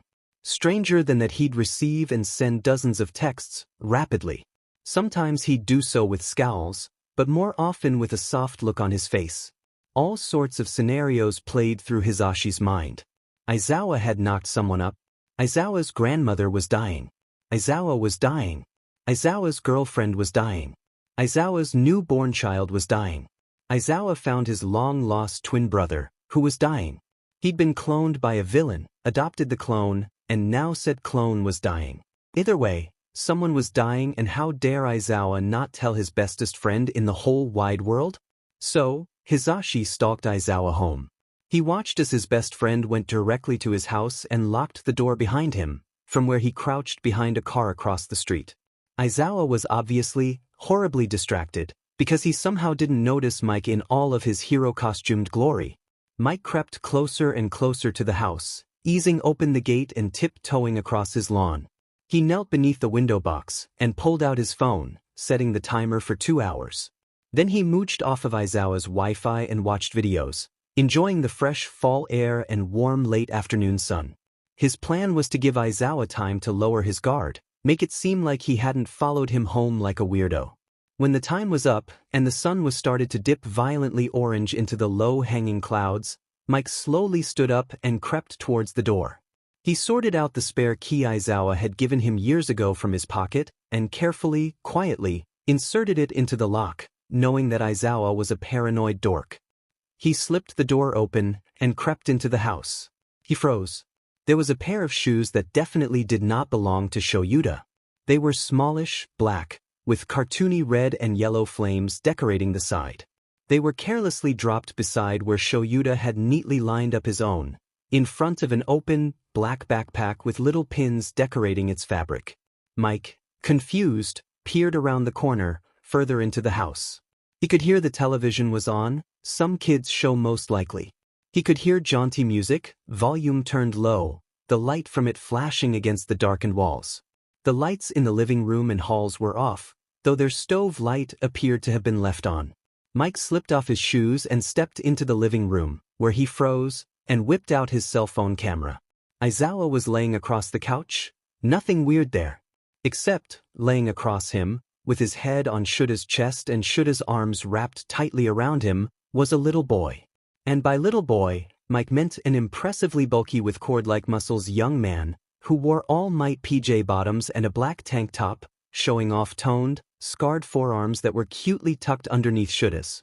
His hair was simultaneously spiky and fluffy, and very blonde. Both the boy and Aizawa looked very peaceful. Except present Mike had no idea who this child was or why he was in his friend's house. Shoyuta wasn't old enough to have a kid that age, was he? And if he was, how had Shoyuta hidden this kid from him for so long? Unless Shoyuta had only found out about him recently? In the end, Hisashi's decision was simple. He was gonna make pancakes for his new nephew. Asterisk, asterisk, asterisk, asterisk. Katsuki woke up the moment he heard a key go in the latch. Random anger.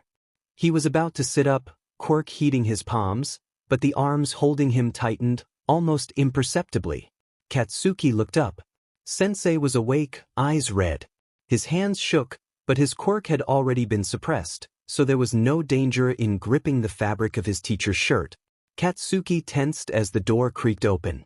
An obviously shaped shadow tiptoed inside, the silhouette made stark by the TV light. He'd recognize that hair anywhere. Aizawa pressed his hand flat against his back, and Katsuki breathed out. He closed his eyes and relaxed into Aizawa-sensei's hold as Mike-sensei wandered in. The obnoxious pro-hero gasped quietly, then stood there for what seemed like ages. Then he tiptoed, actually fucking tiptoed like a ballerina, into the kitchen. Katsuki wriggled a bit, craning his head to try to see what the man was doing. Fingers carded through his hair. Aizawa-sensei's torso rumbled. "He's been outside since I got here," Sensei said under his breath, his voice somewhat rough from sleep. He had his not smile on. Katsuki nodded and laid his head back down. Aizawa continued to pet his head as they listened to Mike whispering to himself, dropping pans and slamming cabinets shut. Katsuki had to choke back several chuckles, which caused Sensei to grin as well. It was a month and a half into his final year of middle school. Deku was passing all of his classes with flying colors and Aizawa had been making sure Katsuki wasn't too far behind. It was hard, finding a believable balance. But Katsuki was nothing if that a damn genius, so of fucking course he managed it. In physical fitness classes, Katsuki was at the very top, leagues past even Deku. He'd stopped being loud. He'd stopped trying to attract attention. He still followed Deku around. Katsuki had expected Deku to stop being publicly affectionate years ago, but the smaller boy still grabbed his hand, sat next to him, clung to his arms, draped himself over Katsuki's shoulders. People still thought it was weird, except now people called it gay instead of unhealthy. Even still, Katsuki got the idea that the vicious meaning behind the whispers had stayed much the same. He ignored it for the most part, very determinedly kept his eyes on people's feet, because he knew if he looked at their faces he'd probably want to rip them off. But Deku, being the quirkless hero worshipper he was still bullied. So, Katsuki stood up for his friend, because Deku would never stoop so low as to stand up for himself. It made Katsuki livid that people would weigh Deku based on his quirklessness. It made him almost as angry as the knowledge that he used to be the same. He'd been so blind, so stupid, and it made him see red. Whispers followed him, not just because of his and Deku's PDA. Now it was whispers of villain. That fucking hurt. People were always trying to separate him and Deku, to get Deku to make friends with nicer people. People looked at them and assumed it was Katsuki putting impossible ideas in his head out of hidden cruelty. Katsuki didn't want Deku to be as isolated as he was the first time around, so he let that go. He honestly didn't mind it when they were forced to pair with different people during class projects. However, as soon as they were separated, people would insult and belittle his friend. Katsuki would never let that go unpunished. Aizawa told him, again and again, to find non-violent ways to let out his anger. That beating up people who were that much weaker than him simply wasn't heroic. Katsuki had looked his teacher in the eye and said, "All Might does it all the time." Aizawa had cursed and sighed and shook his head. "I thought you wanted to be better than All Might?" So, to avoid upsetting his teacher, he stood off by himself. Avoided being around people. Honestly, the idea of being around people who weren't Deku or Sensei or his parents or his old friend was stomach-turning. They almost didn't feel real. These were mirages from his past. These were hollow, empty ghosts. These were haunting memories, and that more than anything made Katsuki want to just blow them all to hell. He hated it when teachers put their hands on his shoulder. He hated it when people would jostle against him in crowds. He hated it when the school counselors Aizawa forced him to see tried to touch his hands or his arms. It felt like something on his inside was the wrong side of a magnet, just repelling all of their touches. It didn't hurt or anything. It just felt wrong. He hadn't had this problem the first time around, had he? Maybe because no one got as physically close to him the last time around. The kids in his classes, in awe of him, kept their distance. Teachers had no reason to get in his face. He'd never had counselors. He was always the center of attention, so even strangers in public were aware enough of him to keep their distance. Maybe it was just worse now, because some days it felt like he was living a nightmarish daydream of repetition. The only thing that made it better was Deku and Aizawa, because they were the clearest, most physical differences that Katsuki could actually hold on to. In crowd, Katsuki made sure to stand as close to his friend as possible or hold on to his sensei's sleeve. It made wading through the sea of ghosts a bit more bearable. Aizawa sighed and began to sit up, still supporting Katsuki's back with his hands. Katsuki huffed and pushed away from him, awkwardly pulling his feet up onto the couch and tucking them away underneath him, wrapping his arms around his knees. Aizawa rubbed Katsuki's back, his hands stiff and uncertain, his mouth pulled into a comforting grimace. Katsuki gave him a small smile, though it fell away as yet another clatter emanated from the kitchen. Aizawa sat with him, watching him carefully. Katsuki didn't meet his gaze again, but wondered what his teacher was seeing at that moment. His sensei rose and sauntered towards Mike. Katsuki didn't watch, but he listened as Mike cursed in surprise and Aizawa reprimanded him. Then there was the sizzle of something on the stovetop, and soon Katsuki could smell pancakes. Kaken! Katsuki groaned and sunk deeper into himself. Katsuki! What do you want, crapola? Get your ass in here. He bit down a giggle. I'll do whatever the fuck I want, asshole. He got up off the couch, anyway, and grinned a bit when he heard Mike gasp in horror and Aizawa chuckle to himself. Present Mike had flour splashed all over himself, and there were blobs of batter all of the table and countertop. Aizawa-sensei had apparently commandeered the meal, because it was him holding a spatula, tending the pancake in the pan. Set the table, Aizawa told him without glancing in his direction. This is one of my co-workers, Present Mike. I know who he is, fuckmunch, Katsuki muttered, dragging his feet over to the silverware drawer. He looked up at Mike. Your hair looks stupid. It really does. Aizawa snorted. Out of the corner of his eyes, Katsuki saw Aizawa smiling at him, and Mike gaping at Aizawa in turn. Aizawa and Katsuki got the meal ready in companionable silence, with Mike standing in baffled shock in the corner. Once they were seated, Mike awkwardly cleared his throat. So, Shoyuta, he said nonchalantly as he started cutting his pancakes. How long have you been a father? Katsuki looked up, confused. Sensei had a kid? Aizawa started choking. He's not mine. His face was red. Aizawa must have seen something in Katsuki's expression, because he visibly, emotionally flailed. He's my student, but he's not mine. Since when do you take your students home? Mike asked, flabbergasted. He's not going to UA, Aizawa wearily tried to explain. He shot another glance at Katsuki. Not yet, anyway. I'm 14, Katsuki said helpfully as he poured his syrup. I live here sometimes. Aizawa started choking again. Mike pounded him on the back. He stays here sometimes? Katsuki frowned. That's what he said? Sensei hacked once more for good measure. Did you forget how to fucking chew? Aizawa shot him a glare that almost instantly softened. Brat. He turned his attention back to Mike. He and another kid are training with me, with permission from their parents. Just my natum, Katsuki. Clarified as he stabbed his pancake and shoved the whole thing in his mouth. Mapirant dansi, he said around his food, reaching for his glass. Aizawa sighed at him, doing that thing where he breathes in real deep and exhales with his whole body, and pushed his cup closer into his reach. Why? Mike asked, still looking hopelessly lost. Because they're busy with shit? Katsuki shrugged after he swallowed. Mike frowned. No, I mean, why you? He looked at Aizawa. Did you pick him out? Like, I don't get it. If he was yours I could get it, but is this just some random kid? Did you seriously not have enough of hero trainees at work? Katsuki stopped eating and looked at his sensei, wondering what his answer would be. Aizawa's mouth opened and closed several times. He looked at Mike, then Katsuki helplessly. He'd never seen that expression on his sensei's face before. He didn't know why, but it somehow cut really deep, knowing that he had put that look there. I mean, he suddenly wasn't hungry for pancakes. He put down his fork and slid out of his chair. Bakugo! Katsuki flinched without knowing why and ignored him. He took off down the hall, stepping into his shoes without bothering to put them on properly, grabbed his backpack and booked it out the door. Kaken. He should check in with his real parents, anyway. Asterisk, asterisk. Asterisk, asterisk.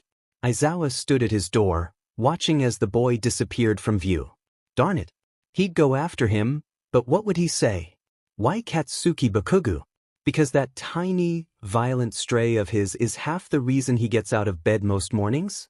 Because he's got more potential in his left pinky toe than the entire class of morons he'd been saddled with this year? Because Aizawa gets angry on his behalf every time he gets sent to detention as a punishment for his so-called villainous behavior? Because the fact that his own parents neglect to pay attention to the beautiful, beautiful child they're lucky to call their own? Because sometimes Aizawa forgets that Katsuki Bakugo isn't actually his? Aizawa turned to glare at Hisashi, who stood guiltily behind him, shuffling his feet. Great! Aizawa spat. Fantastic, his quirk kept activating and he had to forcibly shut it off. His hair was switching back and forth between whipping around wildly and flopping down limply. His eyes were burning. I thought you were a teacher? Did you seriously just ask a child why he's wanted? Hisashi looked heartbroken, and Aizawa, the sorry sap he is, found the anger draining away. I didn't mean it like that. Why? You hate kids. I didn't mean, I'm so sorry. He hung his head. Then he looked up, determined and gearing up to go after the boy. Where is he going? Where does he live? No, Aizawa glared at him. Mick's face fell. You're not going after him. He gets upset when something unexpected happens, and you already surprised him once by showing up uninvited. What do you mean? Hisashi asked, looking defensive. And I wouldn't have had to if you had just told me. I would have helped train him. I mean, to be honest, I'm a little disappointed he's not actually yours, but I wouldn't have been mean. Stop saying that. Aizawa snapped at him. He may as well be. Hisashi's eyes widened. Then he grinned. You're such a softie. He sounded almost gleeful. He clapped his hands together and cooed. You saw him on the street one day and you were all like, ah, this baby's so cute, I'ma take him home and feed him and cuddle him and call him, wait, what did you call him? Kaken? I gotta say, Shoyuta, that's really friggin' adorable. I mean, he's a little rough, but he's autistic. What? Aizawa sighed and wandered back over to his couch, where he collapsed into it. How much support he needs on any given days varies. But he's smart. So smart. He wants to be a hero more than anything, but his grades were shit because all the adults in his life have convinced themselves that he's horrible and not worth their time. Hisashi's brow furrowed together as he delicately sat beside his friend. And they've been beating it into his skull his whole life that he'll grow up to be a villain. Autistic? He scrubbed his eyes. I'm no therapist, but I'm fairly certain he's somewhere on the spectrum. Most of the time, he's fairly low support, but you frightened him earlier. I had to turn off his quirk for him when you woke him up, being loud with the door. I wasn't loud. It's no wonder he ran. He'd been on edge since you showed up. Hisashi looked ashamed of himself. You know I didn't mean it like that. What I said, I know. Idiot. Asterisk, asterisk. Asterisk, asterisk. Deku was scribbling in his notebook in his kitchen when Katsuki showed up. He'd gone home to try and catch his dad before he left for work, but Katsuki guessed Masaru must have left early because the house was empty. So he went to the Midoriyas instead. Deku looked up at him when he slammed open the front door and beamed. Kaken. Deku scrambled up out of his seat and shoved his notebook in front of his friend's nose. I think I've figured out a workable design for my hero costume. I've been thinking, and if I have reinforced armor in these spots and a belt with the noted functions, I just have to decide if I blah blah blah blah and then calculate the vector of the sciencey thing about the swing of the yodiota multiplied by my scrawny wimp weight to the nth degree. I've got a Kaken. Are you listening? Kaken blinked. Yeah, I'm listening, nerd. That looks dumb. Deku stuck out his bottom lip and pouted. But anything you wear looks dumb, so I guess it'll work? Deku stuck his tongue out, but grabbed Katsuki's hand and pulled him into the kitchen. I made some food a few minutes ago. It's still warm. I already ate at Sensei's house. Katsuki limply tried to pull his hand out of Deku's, but the shorter boy's grip was already surprisingly firm. Katsuki wasn't really trying that hard, anyway. Fuck, let go of me, you damn squid freak. Deku sent him a measuring look he must have learned from his mother. Did you really eat? He asked archly, poking the soft of Katsuki's stomach like that would tell him anything. Do you want to keep your freckles? Katsuki growled. Deku smiled fondly and kissed his cheek. Fuck off, Deku. You're back early, Deku commented as he slid back into his chair. Katsuki sat across from him and blandly studied the scribbles. Was Sensei called away? Nah, Katsuki huffed, leaning back. Some guy showed up and I didn't want to stick around. Deku frowned, a crease appearing between his eyes. Who? Someone. Present Mike? Deku's eyes grew to the size of saucers and he dropped his pencil with a weird sound, a mic between a wheeze and a squeak. What? I'm not fucking repeating myself, nerd. Why didn't you stay? Deku looked aghast. Present Mike always ranks really high as a pro, not to mention he works at UA.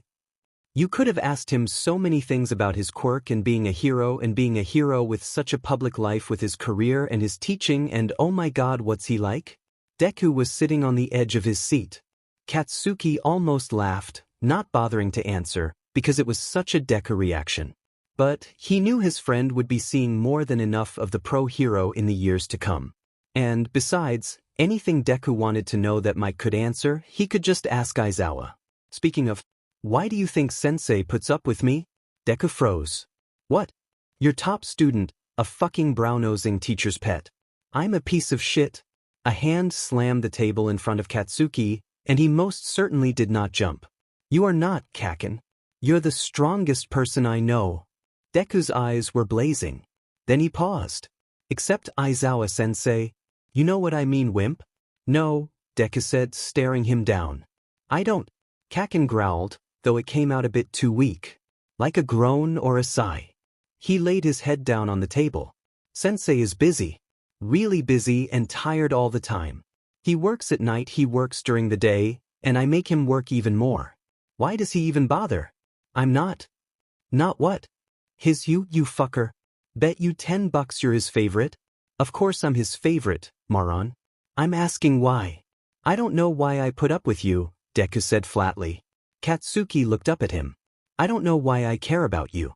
I just know you're my best friend, and my favorite person, and my bully and my brother and my Kaken. So how should I know why you're Aizawa's favorite?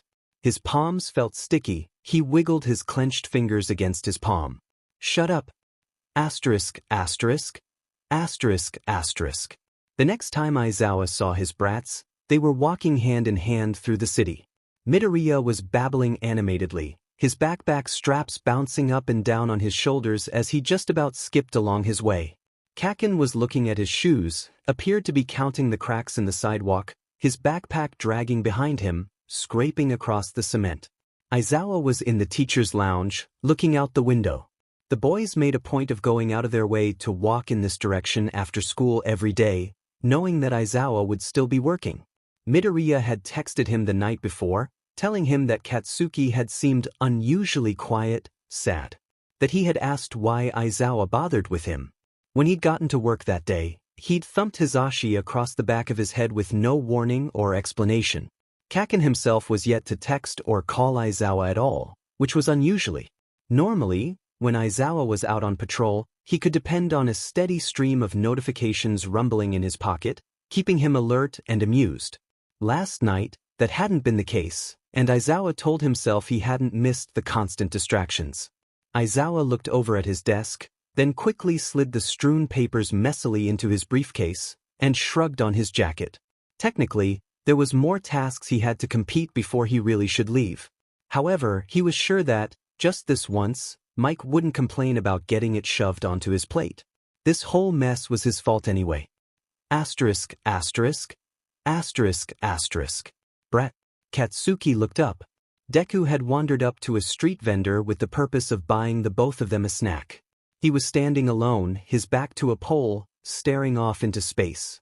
It wasn't very crowded, which Katsuki was grateful for, but the low hum of city life had started to itch the back of his brain until he felt like clawing out his own skull or pressing an explosion to his temple. It's kinda pathetic how Sensei's voice automatically cleared his thoughts, just a little bit. Katsuki looked up at him, briefly, then looked away. What do you want? A gentle hand kneaded the back of his neck. I need your help. Katsuki snapped to attention, studying his teacher. There were no visible injuries, and he was dressed casually. His shoulders and facial expression told Katsuki that his teacher was under no unusual level of stress, either. With what? Katsuki asked, suspicious. There's been reports of unusual activity in a certain area. I could use some extra sets of eyes, and aside from that it's in a zone where I'd stick out if I went alone. At that moment, Deku showed up, handing a kebab to Katsuki. Where is it? Deku asked, apparently having caught what Sensei said. What's going on? Is it villain activity or an underground crime network, or oh, is it those child traffickers that were on the TV a few weeks ago, or…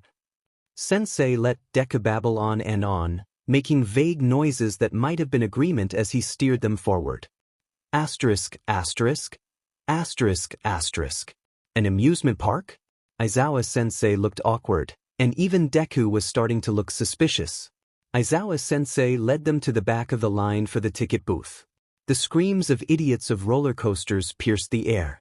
Katsuki could smell kettle corn and cotton candy, and the air already felt stickier. It's imperative to the investigation, said Sensei with a completely straight face. Aha, said Deku, side-eyeing his teacher.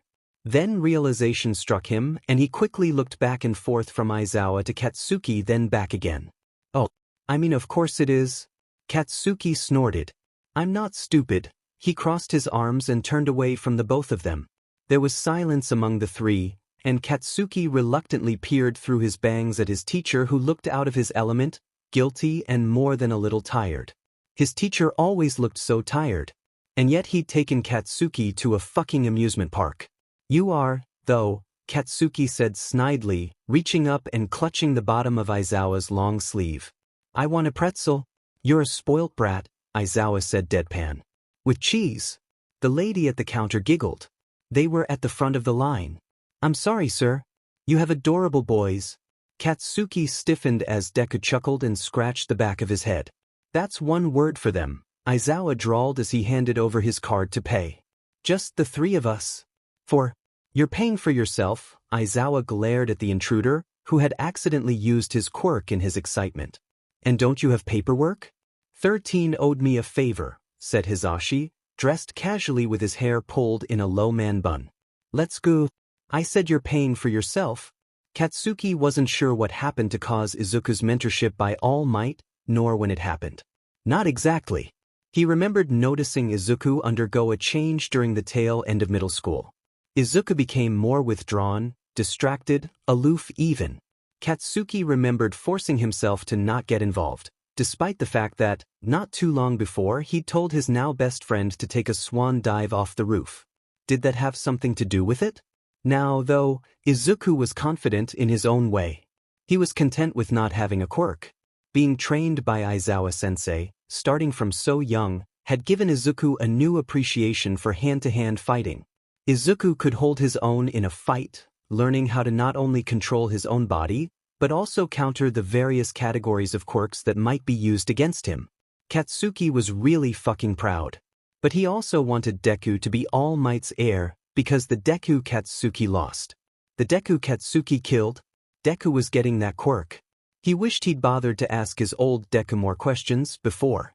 That would have made all this shit so much easier. But he couldn't, so there was no point dwelling there. Katsuki, thinking long and hard to himself, came to several conclusions.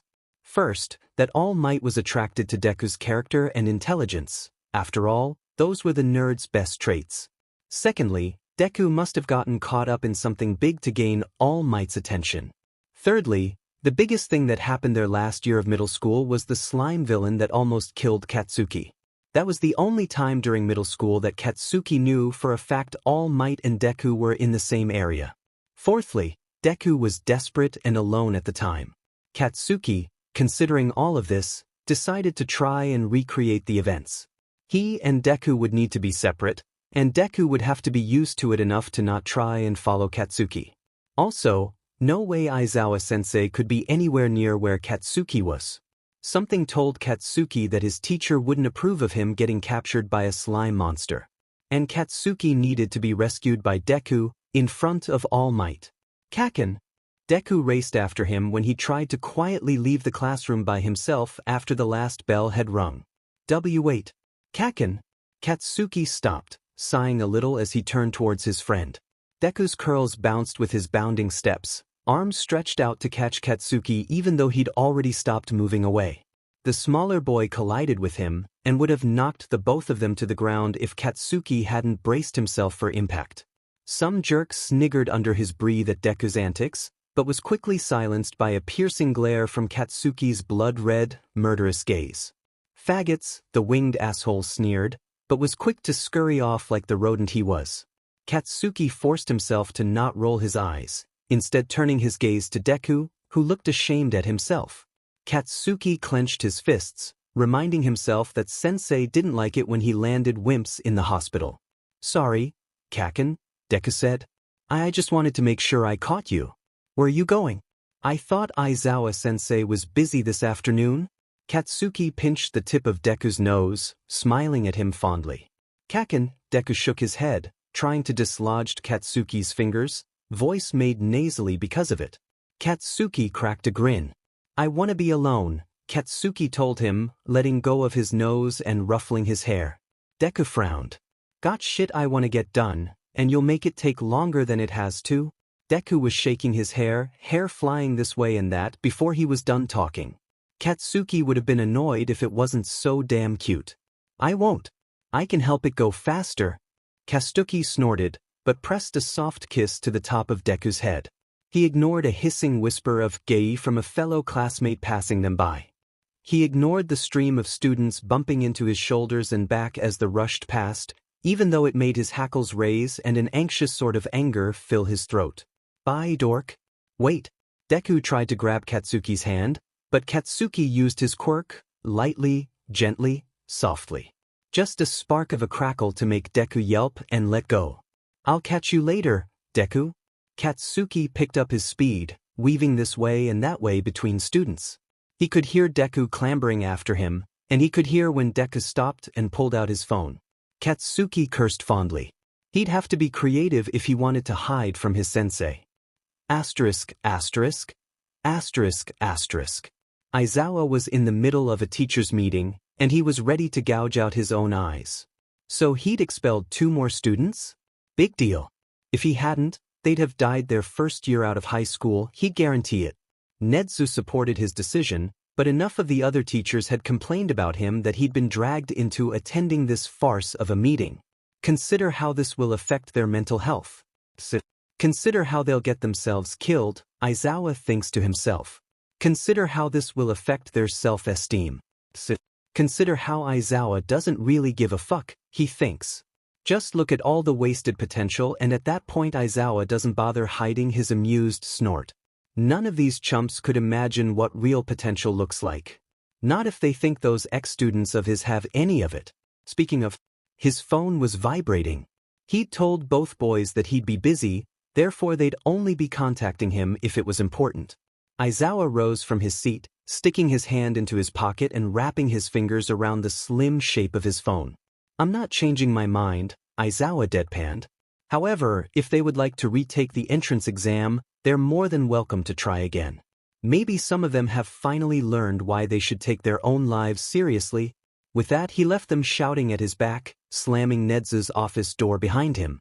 That damn rat, that whole time he hadn't said a single thing. He pulled the phone from his pocket, and frowned when he saw it was Izuku calling, not his stray. He swiped the screen and held it up to his ear. "What?" Sensei, I'm sorry to bother you. You're not, kid, Aizawa assured him, leaning his back against the wall. What's up? Well, you see. Well, it's kinda silly. Spit it out, Midoriya. It's just, Kakin wanted to be alone after school, and he wouldn't let me come with him. And he was acting really weird. It felt like he was going to do something he'd regret later, and I don't even know how to describe it. It's just he was saying goodbye in a really final way.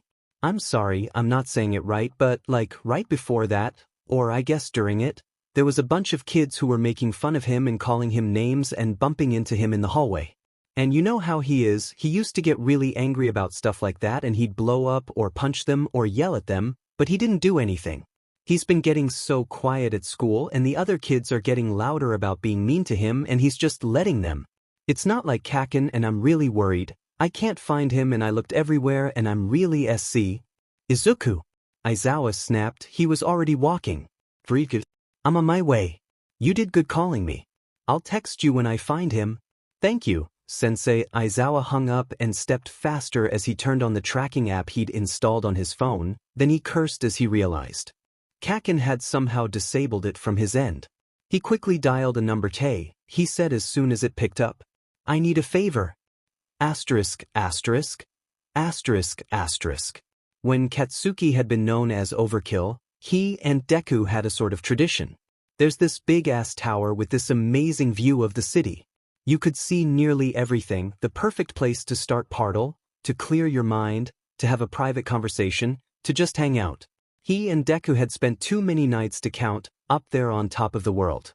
Back then, it had made him feel powerful, strangely affectionate towards the people he protected. At night, the city beneath him lit up like Christmas. During the day, the sunlight bounced off of windows and colorful lines of cars and people flittered about like pretty bugs. The scattered green of planted trees and the clear blue of seeing the sky from so up high. The way every sound seemed to blend together into a single voice by the time it reached his ears. This was his and Deku's spot. The old Deku. The Deku he found himself missing more and more every day. The Deku he was becoming terrified he'd fucked up and lost forever. What if baby Deku never got his quirk? Would he be allowed to get into UA? Would he become the man he had before? What would become of Katsuki, as much as he felt like a complete tool for the selfishness of that thought? Here he was, mucking up the timeline, and he was worried about himself. He sat at the top of the tower. It was fun, running up the side, propelling himself with his blasts and avoiding, by memory, where the cameras were that would have busted him. He dangled his feet off the edge and soaked in the world. The sun. The wind. The memories. Deku, 6 feet tall and built like the superhero he was. Smile wider than the ocean. Aijiro, way too fucking tall with a smile that was way too fucking bright and beautiful. His hair that was softer than it should have been when he washed it and let it fall down to his shoulders. His broad shoulders. His strong, warm, steady arms. His wide chest. His gorgeous eyes. The moron. Tears hit the back of his hand. He didn't bother wiping them away. His pain ran down his cheek, his nose, flying through the air towards the ground in pathetic droplets of shame. He sighed deeply. He'd been doing that a lot lately.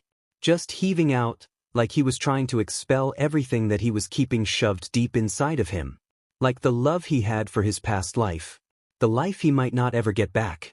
Not really. He'd be seeing Aijiro in less than a year. He'd be seeing his husband in less than a year. They'd never been husbands. They'd never had the chance. He sighed again, but it was accompanied by a keen and more tears. It's a good thing he was alone. He hadn't been up here, yet. Not in this timeline. Maybe it was overdue. Maybe he'd needed a chance just to get away and calm down. Just stop for a moment and say goodbye. He clenched his fists and just about punched himself in the eyes, trying to rub away the tears. He sighed again, except it wasn't really a sigh, was it? He was just full-on sobbing now, like the weak-ass bitch he is. Katsuki. He flinched and turned to blast his quirk at whoever the fuck had come up here after him, but a whip-like vice wrapped around his wrists and suddenly he was flying through the air. His stomach flipped and he tried to fight back, but his quirk wouldn't listen to him. He howled in anguish and writhed and kicked. Arms wrapped around him, and he was pulled roughly into a frantic embrace.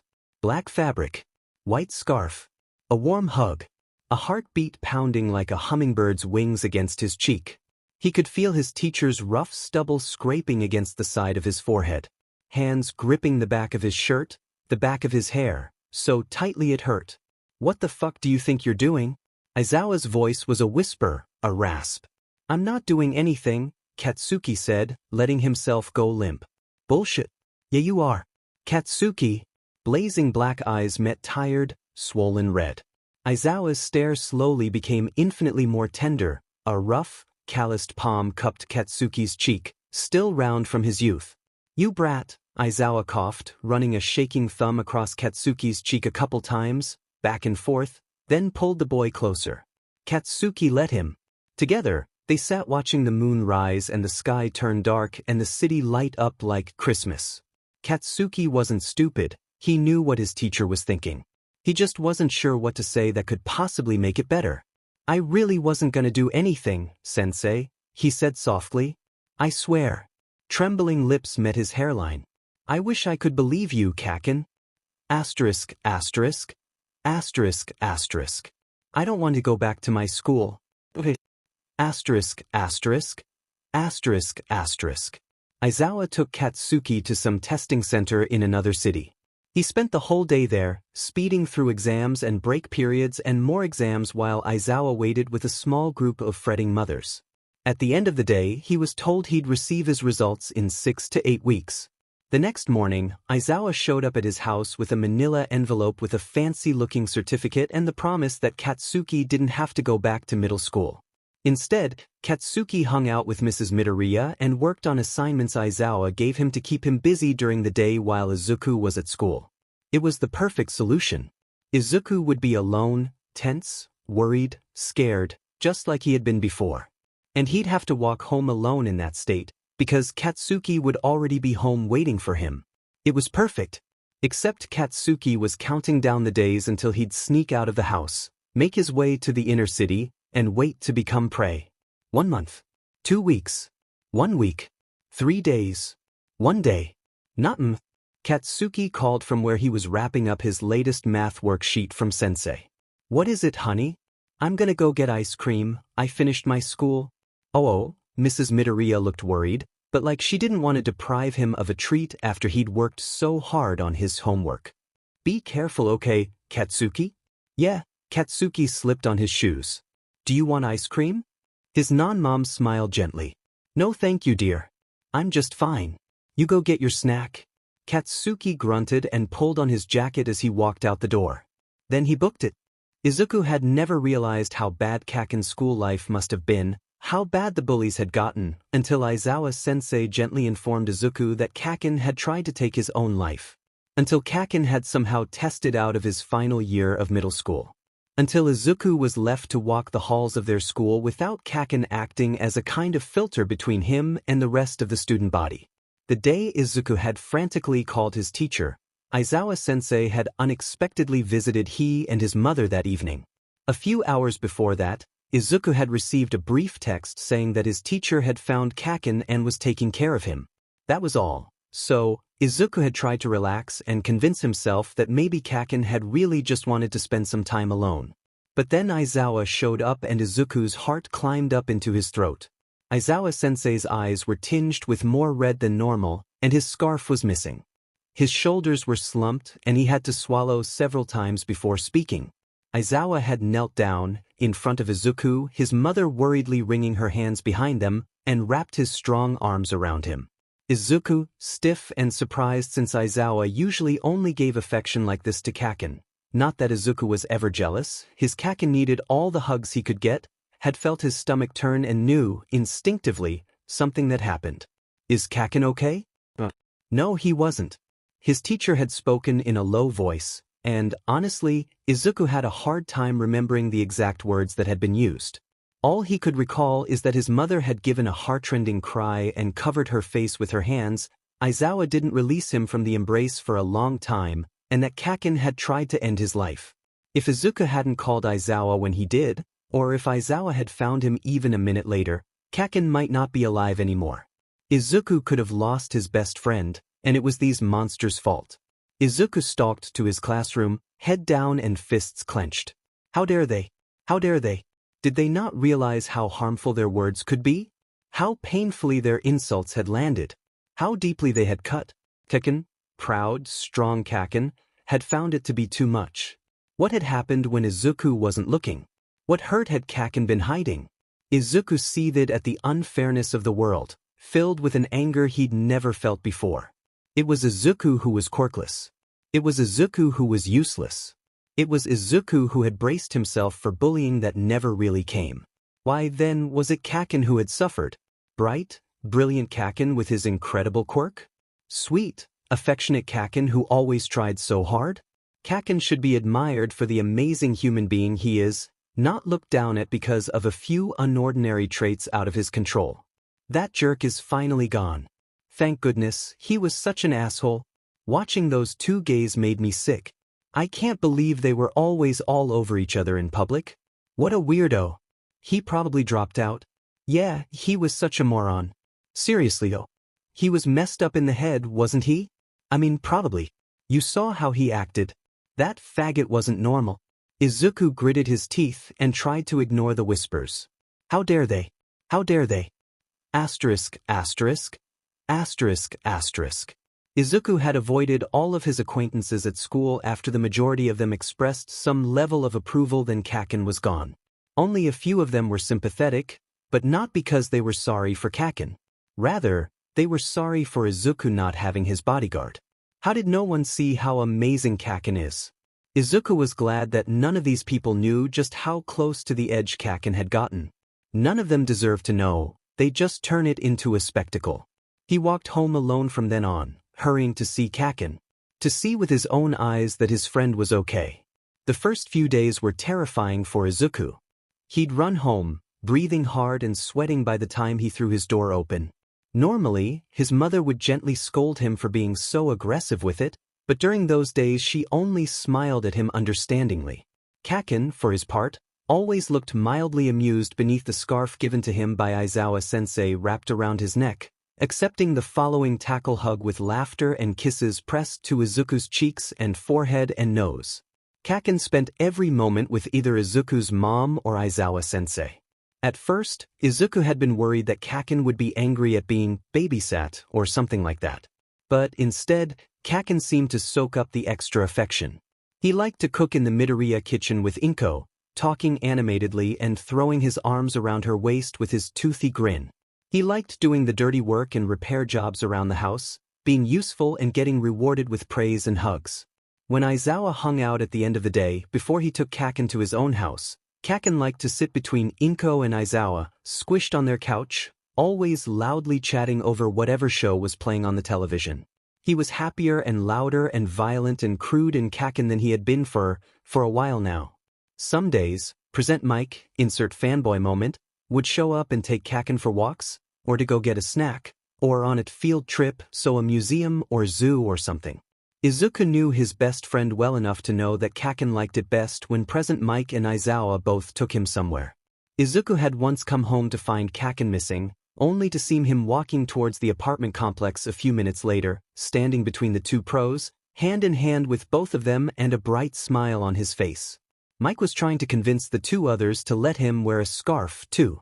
Aizawa had said something too low to make out, and Kaken had laughed and wound his own scarf, which he had been loaned by Aizawa and decided to keep indefinitely, tighter around his own neck. In retaliation, the next day Mike had down up with a sparkly blue scarf of his own, and Izuku had seen the joy on his friend's face at the realization that his new little mix-matched family had their own symbol of sorts. If Izuku was Kaken, brave enough to scold adults when they were out of line, he would have liked to scold the Bakugas. He wasn't sure if they even knew how close they were to losing their son. If Aizawa-sensei had informed them, then they hadn't done anything to change their ways and make sure that Kaken would get better. If Aizawa hadn't informed them, then honestly, his teacher must have had a reason to not to. Izuku wasn't really sure of when Kaken had last seen either of his parents, save for one day that his mom had come over for tea. That had been awkward.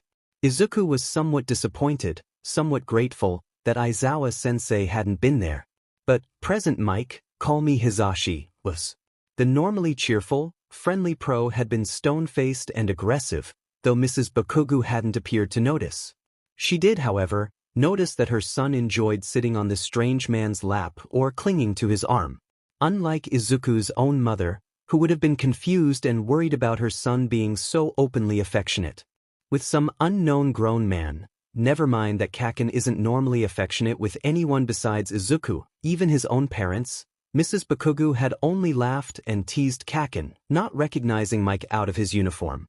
"He's a little old for you, don't you think, brat?" Izuku had never known present Mick's face could hold so much wrath. He was glad his best friend was able to find comfort in the two pro-heroes.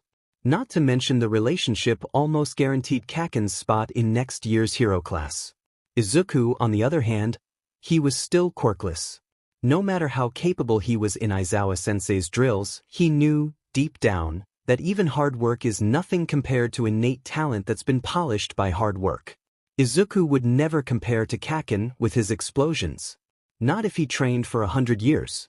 At first, Izuku had tried to be content with the idea of making it into general studies, or maybe even support or management later on. But if he'd missed so much just being in the occasional different class than Kaken, so much bullying, so much pain, how could Izuku take care of Kaken, know how he was doing, if he was in a whole different apartment? Izuku desperately wished for a quirk to develop, and develop fast. What kind of best friend was he, if he hadn't noticed how depressed and hurt and suicidal his only friend had gotten? Izuku walked the familiar path home, sneakers kicking up dust and his hands shaking from how tightly he clenched his notebook. He didn't just want to be a hero, not anymore. He needed to be able to stay by Katsuki's side. He didn't even care if he ever debuted as a hero, or was ever successful as a pro. He just needed to get into the hero course. Otherwise, Izuku didn't want to ever come that close to losing Kaken again. Izuku passed under the bridge, almost halfway to his house. Kaken liked to tease the wasps that built their nest there with his quirk, then run away cackling with Izuku trailing behind. The memories made Izuku smile. A wet, cold limb wrapped around his face. Izuku gasped, or he tried to. He inhaled the liquid and his heart was set to fast forward. He couldn't breathe. He watched as the looming monster rose in front of him. It said something, but the voice was garbled and muffled by the substance covering his ears. Izuku struggled, thrashing and fighting. He couldn't get free. He couldn't breathe. Black shadows crept across his vision. He was going to die. He was going to die. He couldn't. What would happen to Kaken? Izuku fought and struggled. It didn't work. He couldn't breathe. Asterisk, asterisk, asterisk, asterisk. Young man. Slap, slap, slap, slap, slap. Izuku shot upright, gagged and hacked up a small puddle of black goo. He groaned and wiped his chin with his sleeve. He felt like garbage. His hair and clothing was damp with remains of the monster, and his throat and lungs felt scrubbed raw. He coughed, violently, tears collecting at the corner of his eyes. He heard a deep sigh come from his left. A big hand patted his back, a bit too hard, and Izuku coughed again. "You gave me quite a scare, young man." Izuku looked up. Suddenly he was suffocating again. All Might? Don't worry. For I am here. The big man smiled and Izuku thought he was going to faint. Izuku leapt to his feet and quickly bowed low, thanking All Might again and again for saving his life. All Might laughed again and brushed away his thanks, before pointed out that he took the initiative to sign Izuku's notebook already. Izuku smiled impossibly wider. He only wished Kaken could have met the #1 hero as well. W8. Izuku rushed towards where All Might was getting ready to take off. "I have a question for Yo." Izuku's words turned into a scream of terror as this feat left the ground and he found himself soaring deeper into the city. Asterisk, asterisk, asterisk, asterisk. Katsuki hummed to himself as he slumped through back alleys, retracing his steps of so long ago, fiddling with the end of his sensei's old scarf. He'd gone to the arcade he'd used to frequent, gotten a drink from a fast food joint, and was heading for the gym.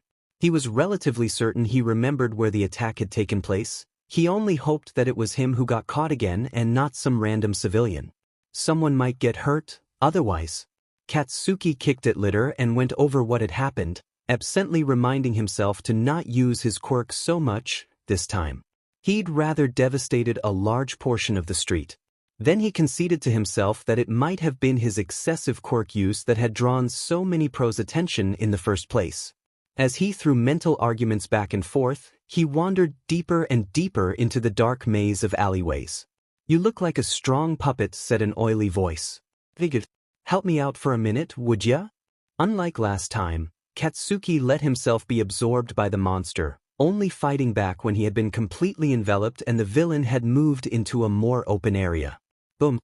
Asterisk, asterisk, asterisk, asterisk. Izuku really did feel like a Deku. As much as he knew Kaken called him that half out of habit and half out of affection, some days it really felt more like the insult people often assumed it to be. He was useless. Even All Might thought so. Not only did All Might not think he was cut out to be a hero, but he'd somehow distracted All Might enough to make him lose the villain. It was all his fault. "I just want to know if I can help people, if I can be a hero, without a quirk?" "Young man, even though your intentions are noble. You don't understand. My friend is going to UA next fall and I have to be there with him. He gets bullied and he's been really sad lately. Young man, if your friend has been able to achieve acceptance into UA, I think he'll manage just fine." All Might was right. Kaken didn't need him. No one needed him. He was just a stupid, useless Deku. After all, Izuku had already been given a chance to help his best friend, and Izuku hadn't even noticed how wrong things had gotten. Kaken would probably find better friends at UA. Friends who were strong and wonderful like him. Kaken didn't need Izuku. Izuku just made things worse. Izuku froze. Smoke was billowing up in the distance. Out of habit, Izuku pulled out his phone and started off towards the commotion. Then he stopped. Should he even bother? With his luck, he'd probably just get in the way. Another boom, and Izuku felt his resolve wavering, his curiosity too great. He chewed his lip, starting to walk again. Well, he might as well just look. That way he could have something interesting to tell Kaken when he got home. Something exploded, and Izuku broke into a run. A crowd had already gathered. Izuku slipped in between arms and bodies, trying to see what they were all gawking at. He caught some garbled conversation. The villains caught some middle schooler. "Why aren't the heroes doing anything? Wow, that kid's got some quirk." Izuku shoved past the last few people and stood in shock. It was the slime villain, no doubt about it. And held deep within its body was a small shape. Another kid, if the man in the crowd was to be believed. The street was a wreck. Cars had been overturned, electric lines had been snapped. Fire and craters littered the pavement. The small form was obviously struggling for survival. Izuku wanted to throw up. This was all his fault. He was so useless. If that kid died, it would be on Izuku's hands. He shouldn't have distracted All Might. This was all his fault. All because he had stupid delusions, all because he had to ask All Might to answer the question he'd been getting answered by strangers for years. Of course he couldn't be a hero. Look at what he had done.